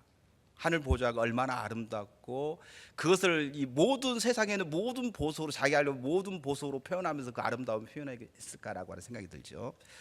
여러분, 다윗과 솔로몬을 통해서 하나님의 성전을 건축할 때에 돈이요, 지금 현재 우리나라 돈으로 친다고 하면은요, 몇백조의 돈이 들었어요. 성전을 짓는데 어마무시하게 돈이 많이 들어갔어요. 성전 하나 짓는데 안에는 전부 다 금으로 다 발랐어요. 금으로 다 덮었어요. 몇백조의 돈이 들어가서 그 성전을 완성했어요. 그런데 그 성전보다도 하나님 나라의 그 성전은 비교할 수가 없는 거예요. 너무 아름답고 모든 보석으로 다 치장을 해놓은 것처럼 이 땅에는 없는 그 보석들, 우리는 감히 이름도 모르는 그 보석들이 쫙 수놓여 있는 그 하나님 나라의 성전의 모습을 표현해 주고 있는 것이죠. 그러니까 하나님이 얼마나 아름다운 분이신가, 하나님이 얼마나 아름답고 존귀하신 분인가를 우리 가운데 얘기하고 있죠. 그래서 사람들이 이 땅에서 미를 추구하는 것은 그건 잘못된 게 아니라는 것이죠. 아름다움을 추구하며 그 아름다움을 갖다가 만들어내려고 하는 그 모든 것들은요, 이거는 하나님의 형상을 닮아가는 것이다, 이렇게 표현하고 있는 거죠. 그래서 이 미는 단순히 어떤 사람의 어떤 예형적인 모습만을 얘기하고 있는 게 아니죠. 뭐 작품이라든지 여러 가지 더 좋은 작품을 만든다든지 더 좋은 농작물을 생산한다든지 뭐 더 다양한 어떤 그 자기가 하고 있는 일들에 더 이렇게 완벽하게 그 일들을 추구하려고 하는 그 모든 것들이 지금 미라고 얘기하고 있는 영역이 있죠. 우리는 식물을 키우며 문화를 발전시킴으로써 열매를 맺습니다. 우리는 늘어나는 인구를 유지하거나 피조물의 생산력을 늘리는데 필요한 자원을 산출해낼 수도 있습니다. 하나님의 형상으로 창조된 우리의 임무는 하나님이 주신 상상력과 기술을 가지고 하나님이 정하신 한계에 의해서만 제한되는 하나님의 창조적 일을 여러 모양 방식으로 확대하는 것입니다. 여러분, 농사 짓는데 벼농사만 져가지고요, 그냥 밥만 먹고 살아요. 그래서 농촌에서는요, 이게 벼농사를 지더라도요, 이제는 한 사람이 뭐 10만 평 이런 식으로 이제 대농을 해야지 그나마 생활을 가능해요. 그러면 이제 농촌에 이렇게 사시는 분들이 자기가 거기서 생활하고 하기 위해서는 창조적으로 이제는 어떤 농사를 지어야 될 것인가, 어떻게 해야만이 더 이렇게 생산력을 높일 것인가, 이런 연구들을 되게 많이 한단 말이죠. 농사 짓는 것도 마찬가지예요. 또 이제 뭐 유기농이라든지 여러 가지 이제 그 뭐 작물을 갖다가 특수 작물을 갖다가 만드는 일들도 이제 예전에 농약을 많이 했다고 한다면은 이젠 그렇게 해서 생산이 안 되니까, 그렇게 하면은 다른 사람은 경쟁이 안 되니까 어떻게 하든 유기농 농약을 적게 해서 판로를 뚫기 위해서 더 좋은 제품을 만드는 데 있어서 머리를 쓰고 고민하는 거죠. 또 여러 가지 여러분 공장에서 기계를 만들고 그다음 제품을 만드는 이런 어떤 생산하는 그 일들도 예전과 똑같은 방식으로 해서는요, 이제는 망할 수밖에 없는 거예요. 그래서 또 창조적으로 새로운 것을 또 만들어내기 위해서 또 애를 씁니다. 다 이게 지금 뭐냐면은요, 미를 추구하는 거예요. 더 아름다움을 추구하고 더 새로운 제품을 만들기 위해서 애쓰는 거잖아요. 그러니까 이런 어떤 부분들을 해야 된다는 것이죠. 그래서 우리가 열매를 맺기 위해서는 뭐 해야 되냐? 하나님이 우리에게 주신 그 재료라든지 하나님이 주신 그 모든 것들을 가지고 우리는 어떻게 하면 그것들을 만들어낼 것인가? 다시 말하면 하나님이 우리에게 어떤 재능을 주셨어요. 그럼 지적인 어떤 재능을 주신다든지 여러 가지 하나님께서 우리에게 주셨다고 한다면 그것들로 또 새로운 여러 가지 미를 창조해내는 그 일들을 해가는 것이죠. 갈수록 인간이 편리하게 살아가기 위해서 또 새로운 제품들을 계속해서 만들어내는 거, 이게 어찌 보면 미를 창조해내가는 그런 일들이죠.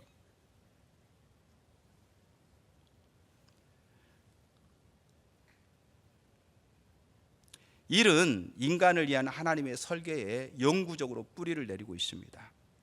우리의 일이 공공선에 기여할 수 있게 하고 우리 자신과 가족에게 필요한 것을 공급하는 수단이 되고 우리의 사랑으로 다른 사람을 축복할 수 있습니다. 이 모든 것이 열매를 맺는 것입니다. 그러니까 농사 짓는 일, 또 회사를 운영하는 일, 또 다양하게 자기에게 주어진 일들 속에서 옛날 것만 고집하고 거기에서 머물러 있다고 한다면요, 수동적으로 머물러 있다고 한다면요, 창조적인 것을 만들어내지를 못해요. 경쟁력에서 도태됩니다. 그래서 계속해서 사람은 뭔가 창조적인 미를 계속해서 개발하기 위해서 애를 쓰는 겁니다. 그리고 그런 것은 아름다운 거예요. 그래서 계속해서 그런 열매를 맺어가면서 사회가 또 사람들이 성장해 나가는 것이죠. 그렇게 변모해 가고 성장해 나가는 그런 일들을 하게 됩니다. 열매 맺음, 성장을 해서 한 가지 매우 중요한 것이 탁월함, 전문성입니다. 이것은 우리의 일에서 매우 중요한 요소입니다. 그러니까 이것은 전문 직종에만 해당되는 것이 아닙니다. 우리가 청소를 하든지 자동차를 수리하든지 공장에서 기계를 만들든지 열매 맺음을 위해서 탁월함이 핵심입니다. 우리 달인, 예전에 그 달인을 찾아서 그랬잖아요. 예, 달인 맞죠? 접시 닦는 달인, 뭐 그 달인이 있잖아요. 세차하는데 달인, 전문성, 탁월함. 그러니까 TV에도 나오잖아요. 예, 그 자기 일에 탁월하게 전문성을 가지고, 그러니까 전문적인 일만이 얘기하는 것이 아니라 자기가 지금 하고 있는 일에서 어떻게 하면 탁월하게 전문성을 가질 수 있을까? 전문성을 가지면 또 다른 사람들을 하면은 또 거기에서 내가 또 탁월하게 어떻게 하면은 탁월하게 그 일을 잘할 수 있을까? 늘 연구가 끊임없이 되어지는 거죠. 여러분 달인들 예전에 이제 TV에서 달인 나왔을 때에 그 달인들 보게 되면은 그냥 자기가 잘하니까 그 멈춰 있지 않아요. 계속해서 뭔가를 또 개발하고 뭔가 더 잘하려고 계속해서 노력하는 그런 자세들을 갖는 것이죠. 그래서 하나님의 열매를 맺고 성장하기 위해서는요, 개발이라고 하는 그 사람의 어떤 탁월성과 전문성을 갖기 위해서 지속적으로 그분들이 노력하고 개발해 나가는 이런 일들이 필요한 거예요. 자, 여기서 한 가지 언급하고자 하는 것은 상상력입니다. 다양한 식물, 꽃, 나무, 기이한 바다 생물, 코끼리나 독수리 등 그 수많은 동물 등을 창조하신 것을 보아도 알 수 있듯이 당연한 말이지만 하나님은 거대한 상상력을 가지고 계십니다. 우리의 상상력은 분명히 하나님이 주신 은사로서 우리의 창조 사역의 매우 핵심적인 부분입니다. 하늘을 나르는 비행기, 기차, 예전에는 걸어다니고 마차를 타고 다녔을 때는 상상할 수 없는 일들, 핸드폰을 들고 다니면서 뭐 전화를 멀리 있는 사람은 전화를 한다든지 이 모든 것도 처음에서는 가능하지 않았잖아요. 상상력이 그것을 상상하게 만들고 그것을 개발하게 만들고 창조하게 만드는 일들이 되어진 거죠. 모든 상상력은 하나님께서 우리에게 주신 거라는 것이죠. 상상력을 통해서 뭔가 또 새로운 것들, 뭐 이제 우리가 그러잖아요. 앞으로는 이제 우주로 여행 가는 일들을 상상합니다. 얘기를 하고 앞으로 그런 일들이 실현될 겁니다. 계속해서 인간은 뭔가를 상상하는 거예요. 그 모든 상상력은 어디서 왔느냐? 하나님으로부터 왔다는 것이죠. 하나님께서 우리에게 그 상상력을 주시고 하나님께서 그걸 통해서 계속 창조의 미를 나타내도록, 하나님의 일에 동참하도록 하나님께서 그 모든 일들을 한다는 것이죠. 우리의 상상력은 분명히 하나님이 주신 은사라서 우리의 창조 사역의 매우 핵심적인 부분입니다. 에디슨의 전기, 나이트 형제의 비행기, 모차르트의 소나타, 베토벤의 교향곡, 스티브 잡스의 아이폰, 일론 머스크의 하이퍼루프 등 모든 상상력에서 출발했습니다. 하지만 상상력이 실현되기 위해서는 일이 필요합니다. 상상력을 실제로 만드는 작업은 반드시 창의성을 수반합니다. 그러니까 상상력은 일이 있어야 그걸 상상하게 되고 그걸 창의적으로 계속해서 그것을 연구해 나가게 될 때에 이런 작품들이 만들어진다는 것이죠.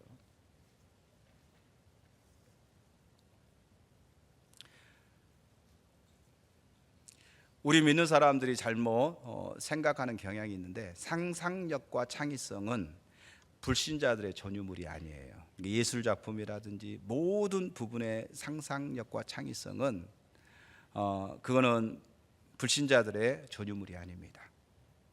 그것들은 하나님이 하나님의 형상으로 창조하신 인류에게 주신 특권입니다. 그러므로 하나님의 백성들이 상상력과 창의성에 대한 올바른 이해를 가지고 하나님과의 관계에서 하나님의 지혜와 인도를 구할 때 이 부분이 훨씬 더 살아날 것이라고 생각합니다. 일에 대해서는 열매를 맺어야 되고 그걸 통해서 계속해서 성장해 나가야 돼요. 그래서 이 일은 포괄적인 겁니다. 그래서 하나님께서 우리에게 여러 가지 어떤 직장, 또 여러 가지 직업들, 그리고 어떤 일의 역할들을 우리에게 주어졌을 때에 우리는 거기서 열매를 맺어야 됩니다. 열매를 맺어가면서 계속해서 우리는 상상력과 창의성을 가지고 거기에서 우리는 더욱더 그 자리에 머물러 있는 것이 아니라 성장해 나가야 돼요.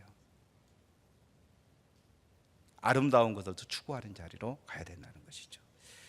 자, 이제 네 번째, 공급하심입니다.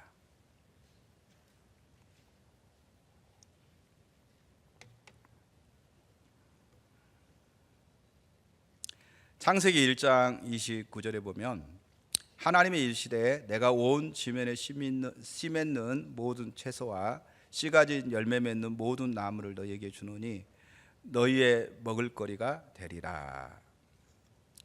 자, 여기 다시 한번 볼게요. 내가 온 지면에 씨 맺는 모든 채소와 씨 가진 열매 맺는 모든 나무를 너희에게 주노니 너희의 먹을거리가 되리라. 자, 여기서 하나님께서 우리에게 공급하심을 볼 수가 있습니다. 몇 가지를 살펴본다고 한다면요, 첫 번째로 우리의 일은 하나님의 공급하심에 동참하는 소중한 것입니다. 이 공급하심을 어제 여조 목사님 뭐라고 했죠? 섭리라고도 얘기하고요, 그 다음에 하나님의 창조의 동역자다 이렇게도 설명을 했어요. 우리는 1장에서 모든 천지 만물을 창조하셨을 뿐 아니라 여전히 모든 창조 세계를 돌보시고 그 모든 필요를 공급하시는 하나님의 사랑의 손길을 살펴봤습니다. 학자들은 그것을 하나님의 섭리 혹은 하나님의 공급이다 이렇게 부릅니다. 아울러 우리는 하나님의 그 일을 행하시되 주로 하나님의 창조의 동역자로 만드신 인간을 통해서 하신다는 것도 살펴봤습니다. 그러므로 우리의 일은 하나님의 공급하심에 동참하는 소중한 창조적인 일입니다. 하나님의 공급하심, 다시 말하면 하나님의 섭리에 동참하는 창조적인 일이다. 우리의 일은 하나님의 섭리 또는 하나님의 공급하심에 동참하는 창조적인 일이다. 자, 두 번째, 자, 우리의 일은 하나님의 공급하심에 의존한다. 두 번째는 이제 하나님의 공급하심 앞에 우리는 의존한다는 것이죠. 하나님은 인간을 공동 창조자로 만드셨습니다. 그러나 이 말은 인간이 하나님처럼 무에서 어떤 것을 창조해낼 수 있는 능력을 가지고 있는 것이 전혀 아니라고 얘기했습니다. 인간은 하나님의 공급하시는 것을 가지고 창조해 나갑니다. 육체적인 거나 정신적인 모든 것들은 하나님이 이미 우리 가운데 다 공급해 주셨어요. 이제 그것을 가지고 우리는 창조해 나간다는 것은 상상력을 가지고 그렇게 하나님의 일에 더 이렇게 만들어 가는 것을 얘기하는 거죠. 성장해 가는 것을 얘기하는 겁니다. 다시 말해서 인간의 일은 하나님의 공급하심에 의존합니다. 그것이 창세기 1장 29절이 말하는 바입니다. 하나님께 땅을 만드셨을 뿐 아니라 씨도 만드셨습니다. 하나님은 우리의 열매 맺고 번성하는 데 필요한 자원을 공급하십니다. 모든 자원은 다 하나님이 공급해 주시는 거죠. 물을 공급하는 수많은 강을 주셨고 돌과 광물 자원을 제공하는 광석을 주셨으며 경제 교류의 수단이 되는 원료 물질을 주셨습니다. 우리가 새로운 원소와 분자를 합성할 때나 미생물 가운데서 DNA를 재편성할 때나 인공세포를 만들 때도 우리는 하나님이 우리를 위해서 만드신 물질과 에너지를 가지고 일하는 것입니다. 그러니까 우리가 이 땅에 살아가는 모든 그 일에는 공급하신 하나님께서 그 모든 일을 공급하고 계시다고 하는 사실입니다. 그래서 우리는 하나님의 공급하신 것을 가지고 공급하심을 의존해서 우리가 일하고 있다고 하는 사실이죠. 세 번째, 그러므로 우리는 하나님의 공급하심에 의존해서 일해야 됩니다. 먼저 우리가 하나님의 공급하심에 의존해서 일하고 있다는 사실을 기억하는 것이 중요합니다. 만약 우리가 궁극적으로 하나님께서 주신 자원과 지혜를 가지고 창조적인 일을 하면서 마치 자기 힘으로 모든 것을 해낸 것처럼 자부하게 되면 마음이 높아지게 되고 교만에 빠질 것입니다. 마땅히 하나님께로 돌아가야 될 영광을 자기가 취하는 무서운 죄를 범하게 될 것입니다. 모든 자원 그리고 그 자원을 상상할 수 있는 그 모든 것들도 하나님이 우리 가운데 공급해 주셨어요. 하나님께서 공급하시지 않은 게 하나도 없어요. 그러니까 우리가 상상하고 뭔가를 상상하고 그 상상한 것을 실현으로 옮길 수 있는 그 모든 것들, 모든 자원도 하나님이 다 주신 거예요. 그래서 우리를 통해서 뭔가 하나님께서 우리에게 상상하게 해서 세상에 없는 것들, 세상에서 아직 발견되지 않는 것들을 우리가 상상해서 만들어냈다고 한다면 그것은 하나님께서 우리를 통해서 만들어내게 하신 거예요. 그럼 당연히 우리가 뭐 해야 될까요? 하나님 앞에 영광을 돌려야 되겠죠. 야, 이 모든 것들은 내가 창조한 것이 아니라 하나님이 나를 통해서 창조하게 하셨습니다. 그리고 하나님께 영광을 돌려야 된다는 거죠. 그런데 만약에 하나님께서 우리에게 공급하시지 않았다, 하나님이 공급하셨다면 우리가 잊어버린다고 한다면요, 그 모든 것을 가지고 자기가 영광을 대신 취하게 된다는 것이죠. 보세요, 이 말은 이런 의미를 가지고 있습니다.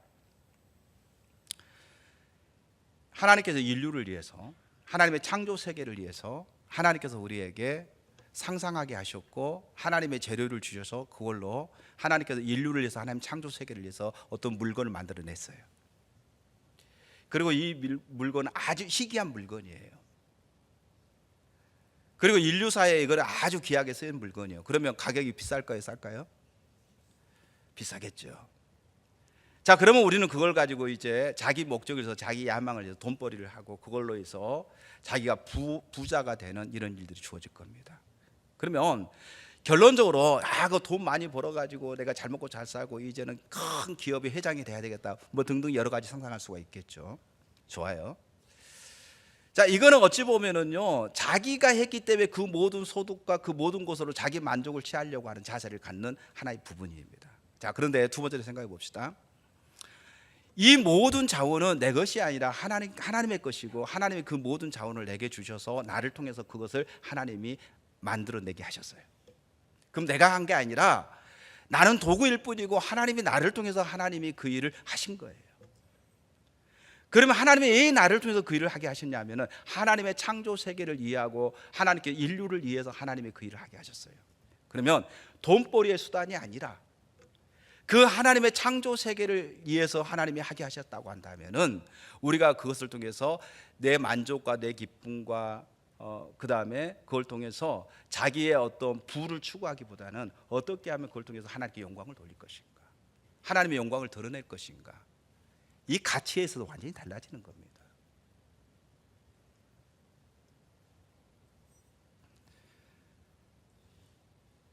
하나님께서 하셨는데 하나님이 하셨다고 하는 사실을 잊어버리는 순간, 망각하는 순간 우리는 교만해져요. 교만해지면 자기를 높이려고 하고 자기가 인정받으려고 하고 금방 자기 중심으로 돌아가 버립니다.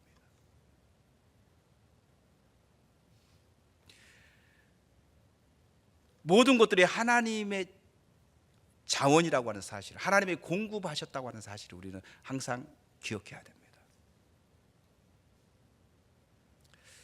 여러분, 겸손, 하나님이 겸손한 자에게 은혜를 베푸시고 교만한 자를 대적하신다 이렇게 말하죠. 그러면 겸손이 뭡니까? 성경적으로 볼 때 겸손이라는 것은 내 안에 어떤 선함도 하나님을 기쁘시게 할 만한 아무런 능력도 없는 것을 아는 것, 이게 겸손입니다. 그러면 나를 통해서 하나님께서 은혜를 부으시고 하나님께서 나에게 어떤 창조적인 어떤 그런 마음과 또 하나님이 나에게 상상력을 할 수 있는 어떤 그런 부분을 통해서 나를 통해서 뭔가가 되어지고 어떤 결과가 주어졌을 때에 겸손한 사람은요 어떻게 반응하냐 하면은 이것은 내가 한 것이 아니라 하나님이 하셨습니다.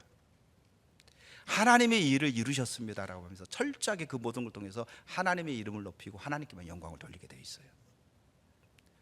근데 교만은 뭡니까? 그것을 잊어버린 거예요. 내가 했다는 거예요. 내가 어떻게 했는데, 내가 어떻게 살았는데, 그 모든 것들을 자기가 했다는 거예요. 그래서 당연히 그 칭찬과 영광도 자기 자신이 받아야 된다는 거죠. 이게 교만입니다.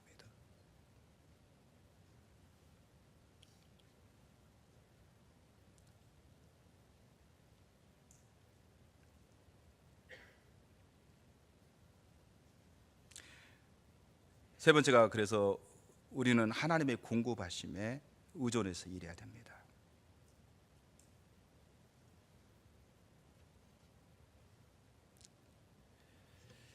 하나님의 공기, 물, 흙, 햇빛, 생물의 기적적인 성장, 우리의 몸과 우리 마음의 형성, 또 우리의 일의 재료가 되는 여타의 모든 원료를 계속 공급해 주지 않으면 우리는 우리의 존재조차 이어갈 수 없습니다. 당연히 그분이 없으면 우리의 일은 아무것도 아닙니다. 모든 자원이나 햇빛, 모든 것들은 하나님이 우리에게 계속해서 공급해 주시는 거예요. 반면에 우리가 하나님의 공급하심에 의존해서 일하고 있다는 사실을 인식하고 인정할 때에 우리는 겸손할 수 있습니다. 그 일을 통해서 하나님께 영광을 돌리게 되고 하나님의 목적을 위해서 그 일을 감당할 수 있습니다.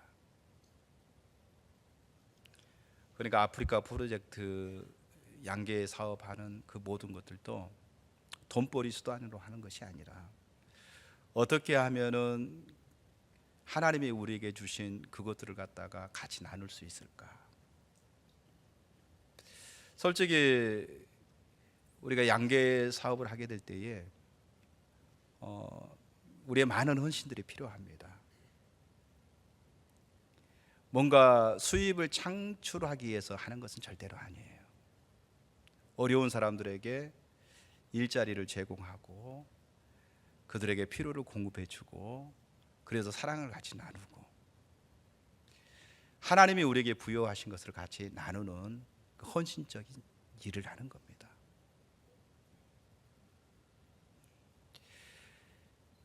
하나님이 우리에게 제공해 주시지 않는다고 한다면 할 수 없는 일들이에요. 그 모든 것들은요, 모든 자원은 모든 것들은 하나님이 우리에게 끊임없이 공급해 주셔야만이 가능한 거예요. 아프리카 프로젝트 인간적인 생각으로는요 수입이 창출되기 어려운 상황입니다. 우리는 그 일만 보는 게 아니에요. 하나님을 바라보는 것이죠. 하나님이 시작하셨고 하나님이 그 일에게 우리에게 명령하셨고 하셨기에 그 작은 부분에 순종해 나갈 때에 하나님께서 그걸 통해서 계속 공급하시는 그 역사를 통해서 그 일들을 해나가는 거죠. 그래서 여러분의 기도가 많이 필요합니다.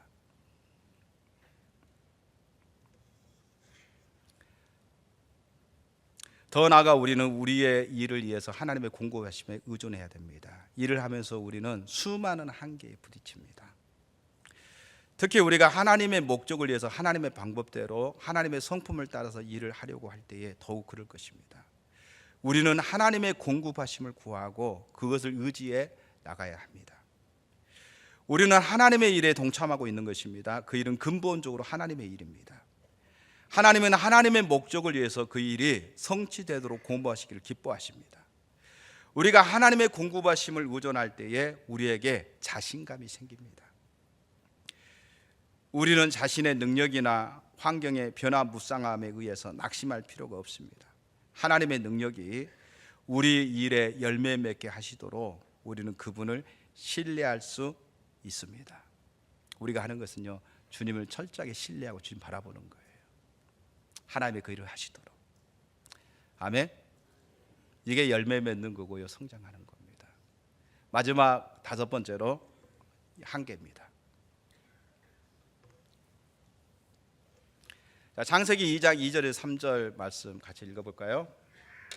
하나님이 그가 하시던 일을 7째 날에 마치시니 그가 하시던 모든 일을 그치고 7째 날에 안식하시니라. 하나님이 그 7째 날을 복되게 하사 거룩하게 하셨으니 이는 하나님이 그 창조하시며 만드시던 모든 일을 마치시고 그날에 안식하셨음이니라. 아멘.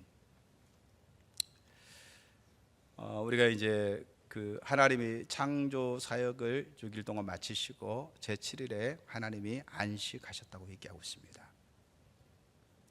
그러면 이 말은 이제 하나님이 모든 일을 마치시고 쉬셨다는 말입니까? 아닙니다. 요한복음 5장 17절에 보니까 예수님이 이렇게 말합니다. 내 아버지께서 이제까지 일하시니 라고 말씀하십니다. 그러면 하나님은 왜 그렇게 말씀하십니까? 하나님은 우리에게 본을 보이시기에 그렇게 하셨습니다. 우리는 그것을 십계명의 4계명에서 이 말씀을 볼 수가 있습니다. 자, 출애굽기 20장 8절에서 11절 같이 읽죠. 시작. 안식일을 기억하여 거룩하게 지키라. 여세 동안은 힘써 내 모든 일을 행할 것이나 7째 날은 내 하나님 여호와의 안식일은즉 너나 내 아들들이나 내 딸들이나 내 남종이나 내 여종이나 내 가축이나 내 문 안에 머무는 객이라도 아무 일도 하지 말라. 이는 엿새 동안에 나 여호와가 하늘과 땅과 바다와 그 가운데 모든 것을 만들고 7째 날에 쉬었습니다. 그러므로 나 여호와가 안식일을 복되게 하여 그날을 거룩하게 하였느니라. 아멘. 자, 여기에 보게 되면 하나님께서 우리에게 일도 하나님이 우리에게 주셨고요, 또한 하나님께서 우리에게 한계도 허락하셨다고 하는 사실을 볼 수가 있습니다. 다시 말하면 6일 동안은 열심히 일해라.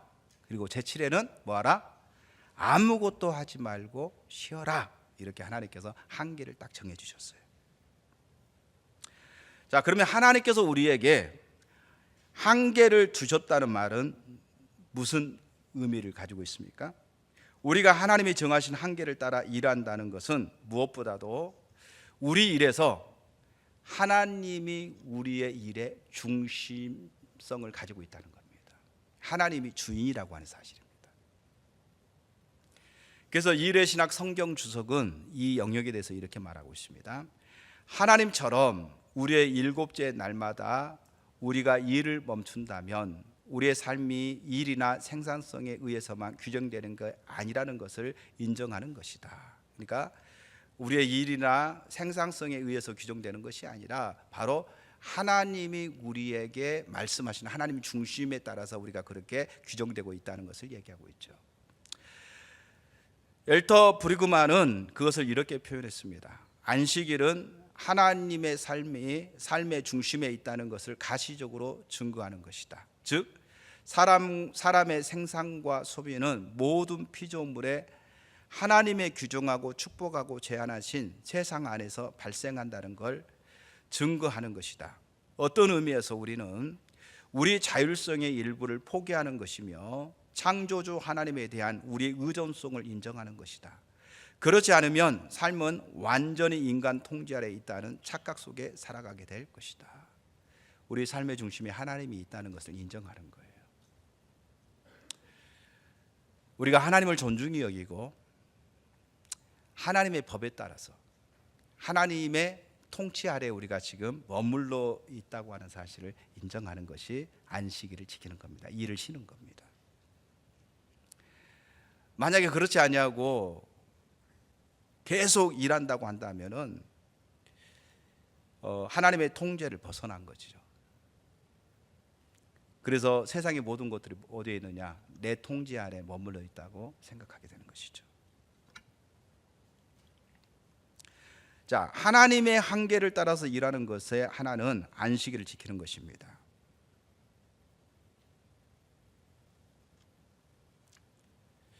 예수님은 하나님이 우리를 위해서 안식일을 만드셨다고 분명하게 말하고 있습니다.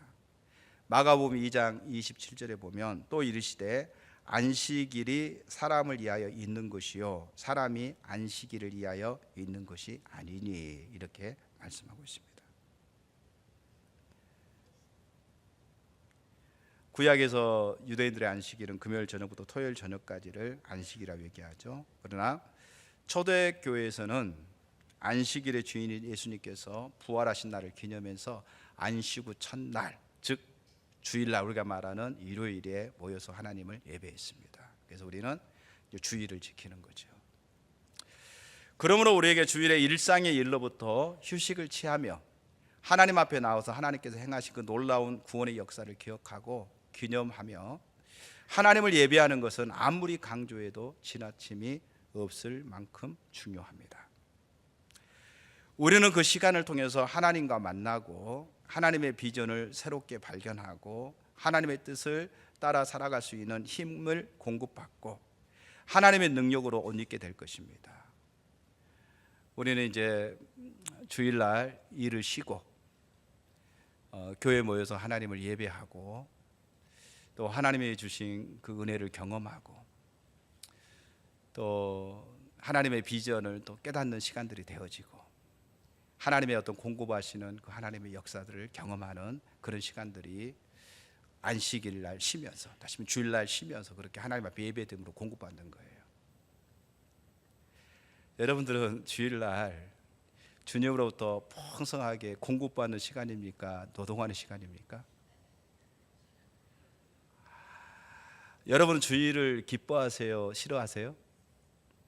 예, 뭐 대답 안 한 거 보면은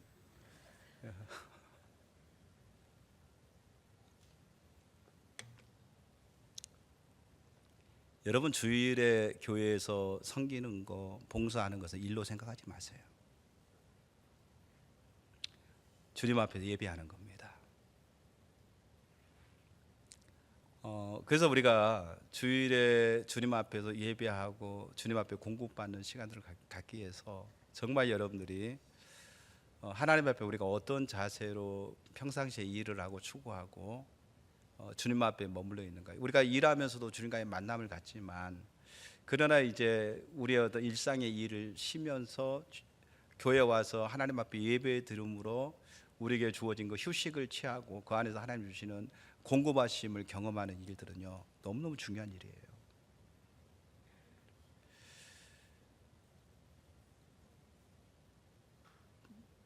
우리가 일상에서는 여러분의 일터에서 물론 거기서도 하나님을 경험하고 여러분들 하나님의 일을 해 나가지만 이제 모든 일을 쉬고요 주님 앞에 나와서 주님과의 깊이 있는 만남을 갖는 시간이에요. 진짜 안식을 추구하는 시간입니다. 예배가 여러분에게 기쁨이 돼야 되고요 거기서 안식이 여러분에게 주어져야 되는 거예요. 하나님의 공급하심이 예배를 통해서 우리 가운데 주어지고요 하나님의 비전이 저와 여러분에게 보여져야 되고요 힘을 얻어야 되고 용기를 얻어야 돼요. 동시에 우리는 그 시간 성도들과의 교제를 통해서 서로 위로해주고 위로받고 또 격려하고 격려해주고 또 섬겨주고 섬김을 받고 하나님의 목표를 향해서 같은 마음을 가지고 하나가 되어지는 시간이에요.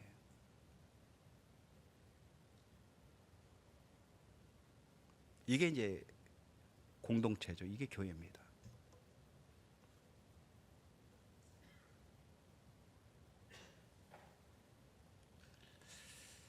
하나님께서 우리에게 안식일에 쉬고 주일날 우리가 하나님 앞에 예배를 드리라고 했을 때에 하나님께 우리에게 참다운 쉼을 이걸 통해서 하나님 주시겠다는 거예요. 하나님께 공급받고 지체들과 교제 안에서 서로 간에 격려가 되고 위로가 되어지고 섬기고 섬김을 받음으로 인해서 서로 간에 하나가 되어지는 이게 쉼이라는 거예요.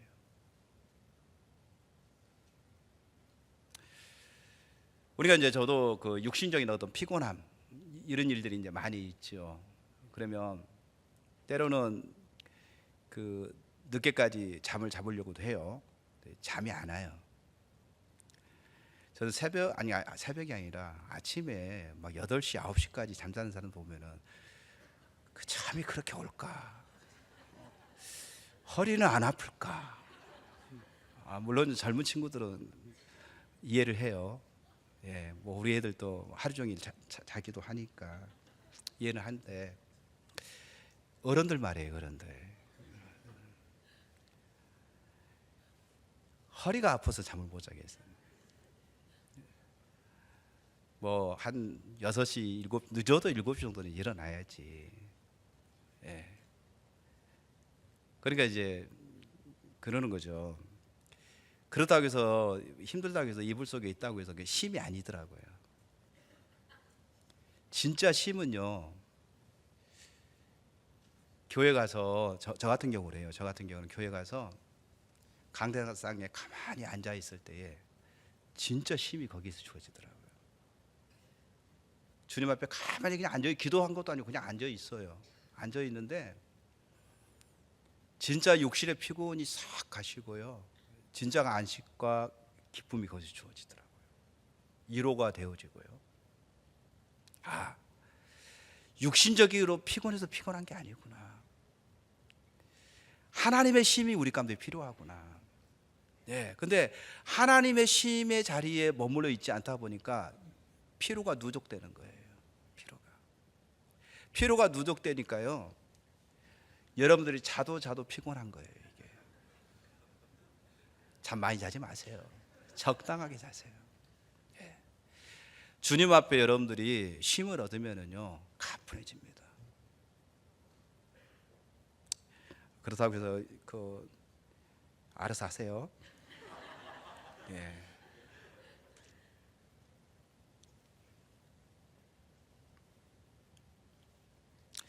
더 나아가서 우리가 하나님의 한계를 따라서 일한다는 것은 우리가 일을 하면서 하나님 정해주신 한계를 준수해야 한다는 것을 의미합니다.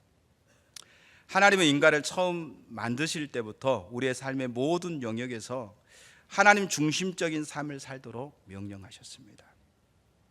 하나님께서 에덴 동산에 선악을 알게 하는 나무를 만드시고 아담과 하와에게 다른 모든 시간은 먹되 그 나무의 열매는 절대 먹지 못하도록 한 사실에서 우리는 그것을 분명하게 알 수 있습니다.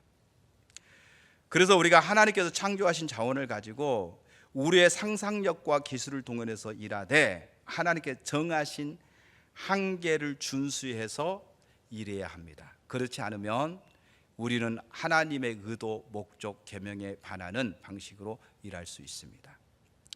만일 우리가 하나님을 거역하지 않고 하나님과 더불어 일하고자 한다면 우리는 피조물 속에서 가능한 모든 것을 실현하려고 할 것이 아니라 하나님이 정하신 한계를 준수해야 할 것입니다. 이제 이게 매우 중요해요. 하나님 우리에게 모든 자원도 주시고 상상력도 주셨는데 하나님이 그것과 일도 주셨지만 하나님이 한계를 주셨어요. 그래서 중요한 게 뭐냐면은 하나님의 한계를 우리가 범하지 말아야 돼요. 동산에 있는 모든 과일을 다 임의로 먹어라. 그런데 선악을 알게 하는 과일은 절대로 먹지 말라. 한계를 정해 주셨어요. 6일 동안은 열심히 일해라. 그러나 제7일 때는 안식하라. 일하지 말라. 한계를 정해 주셨어요. 우리가 일을 통해서 여러 가지 물건들을 만들고 또 여러 가지 것들을 상상해서 만들어내지만 이게 선한 건지 악한지 구별해서 한계를 넘어가지 말아야 된다는 거예요.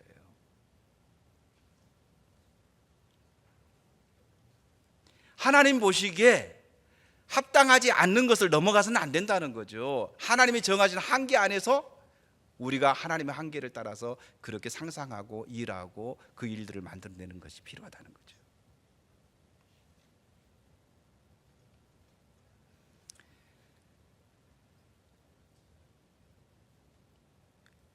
이레신학 성경 주석은 이 부분에 대해서 이렇게 말하고 있습니다.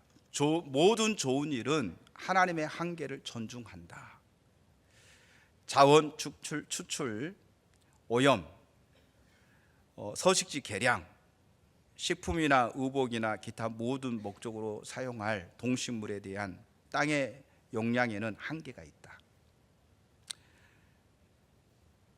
사람의 몸은 일에 대한 강도, 인내력, 역량이 크긴 하지만 제한적이다. 건강한 음식과 운동에는 제한이 있다. 우리가 아름다움을 천박함으로부터 구분하고 비판을 확대로부터 구별하고 우정을 착취로부터 봉사를 노예 상태로부터 자유를 무책임으로부터 권위를 독재주의로부터 구분하기 위한 기준에는 한계가 분명히 있습니다. 그러니까 이런 영역에서 우리가 하나님이 정해 주신 그 한계를 벗어나서는 안 된다는 거예요. 그 한계 안에서 우리가 하나님 앞에서 그 일들을 해야 된다는 것이죠. 그러니까 무분별한 자연을 이렇게 훼손하는 일들, 하나님께서 돌보라고 얘기했는데 우리 마음대로 그걸 갖다가 막 자연을 다 훼손해 버려.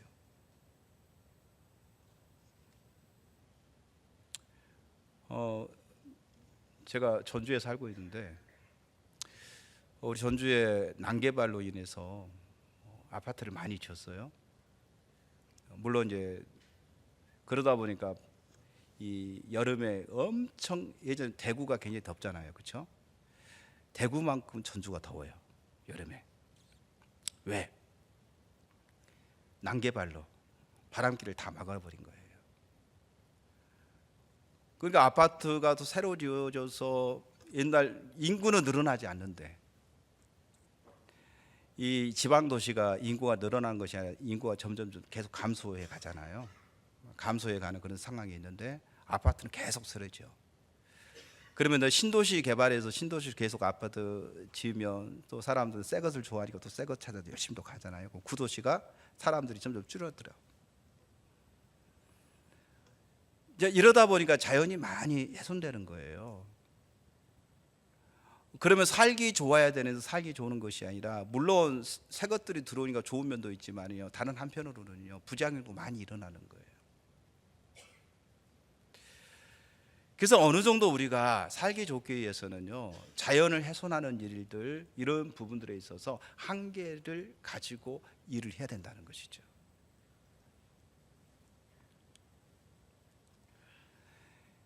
뭐 할 얘기는 많지만, 뭐 이 정도면 여러분들이 대충 어떤 얘기인지 알아먹을 줄로 알고요. 물론 우리가 이런 실제적인 삶에서 그 선을 어디에 그어야 할지 정확하게 알기 어려운 때가 많습니다. 그럼에도 불구하고 하나님의 형상을 지닌 우리는 하나님이 정하시고 피조물 속에 분명히 드러나 있는 한계를 분별해야 됩니다. 그 한계를 따라서 일하는 법을 배워야 됩니다. 그렇게 할 경우에야 우리는 세상과 열방을 위한 복이 될 수 있을 것입니다. 그러니까 정치인은 정치 안에서 그 한계를 벗어나서는 안 돼요. 기업인은 기업인의 그 한계를 벗어나서는 안 돼요.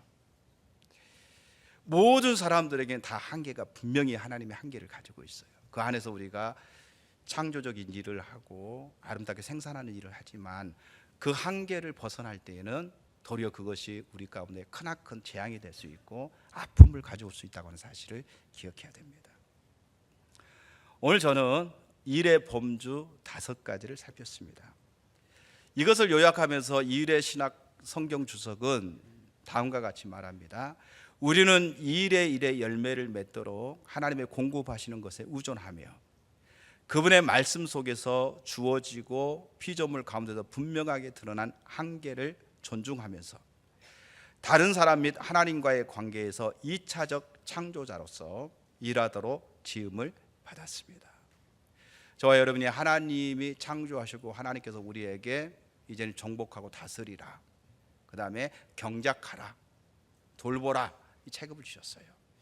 그 하나님의 질서 안에서 우리에게 주어진 그 역할을 잘 감당함으로 하나님께 영광을 돌리고, 우리에게 주어진 일이 바로 하나님의 일에 동참하는 귀한 일이라고 하는 사실을 여러분 기억하시고, 하나님의 한계 아래서 제2의 2차적 창조자로서 일하도록 지음 받았다고 하는 사실을 기억하시고, 여러분의 일의 소명을 분명히 깨달으시기를 주님의 이름으로 축복합니다.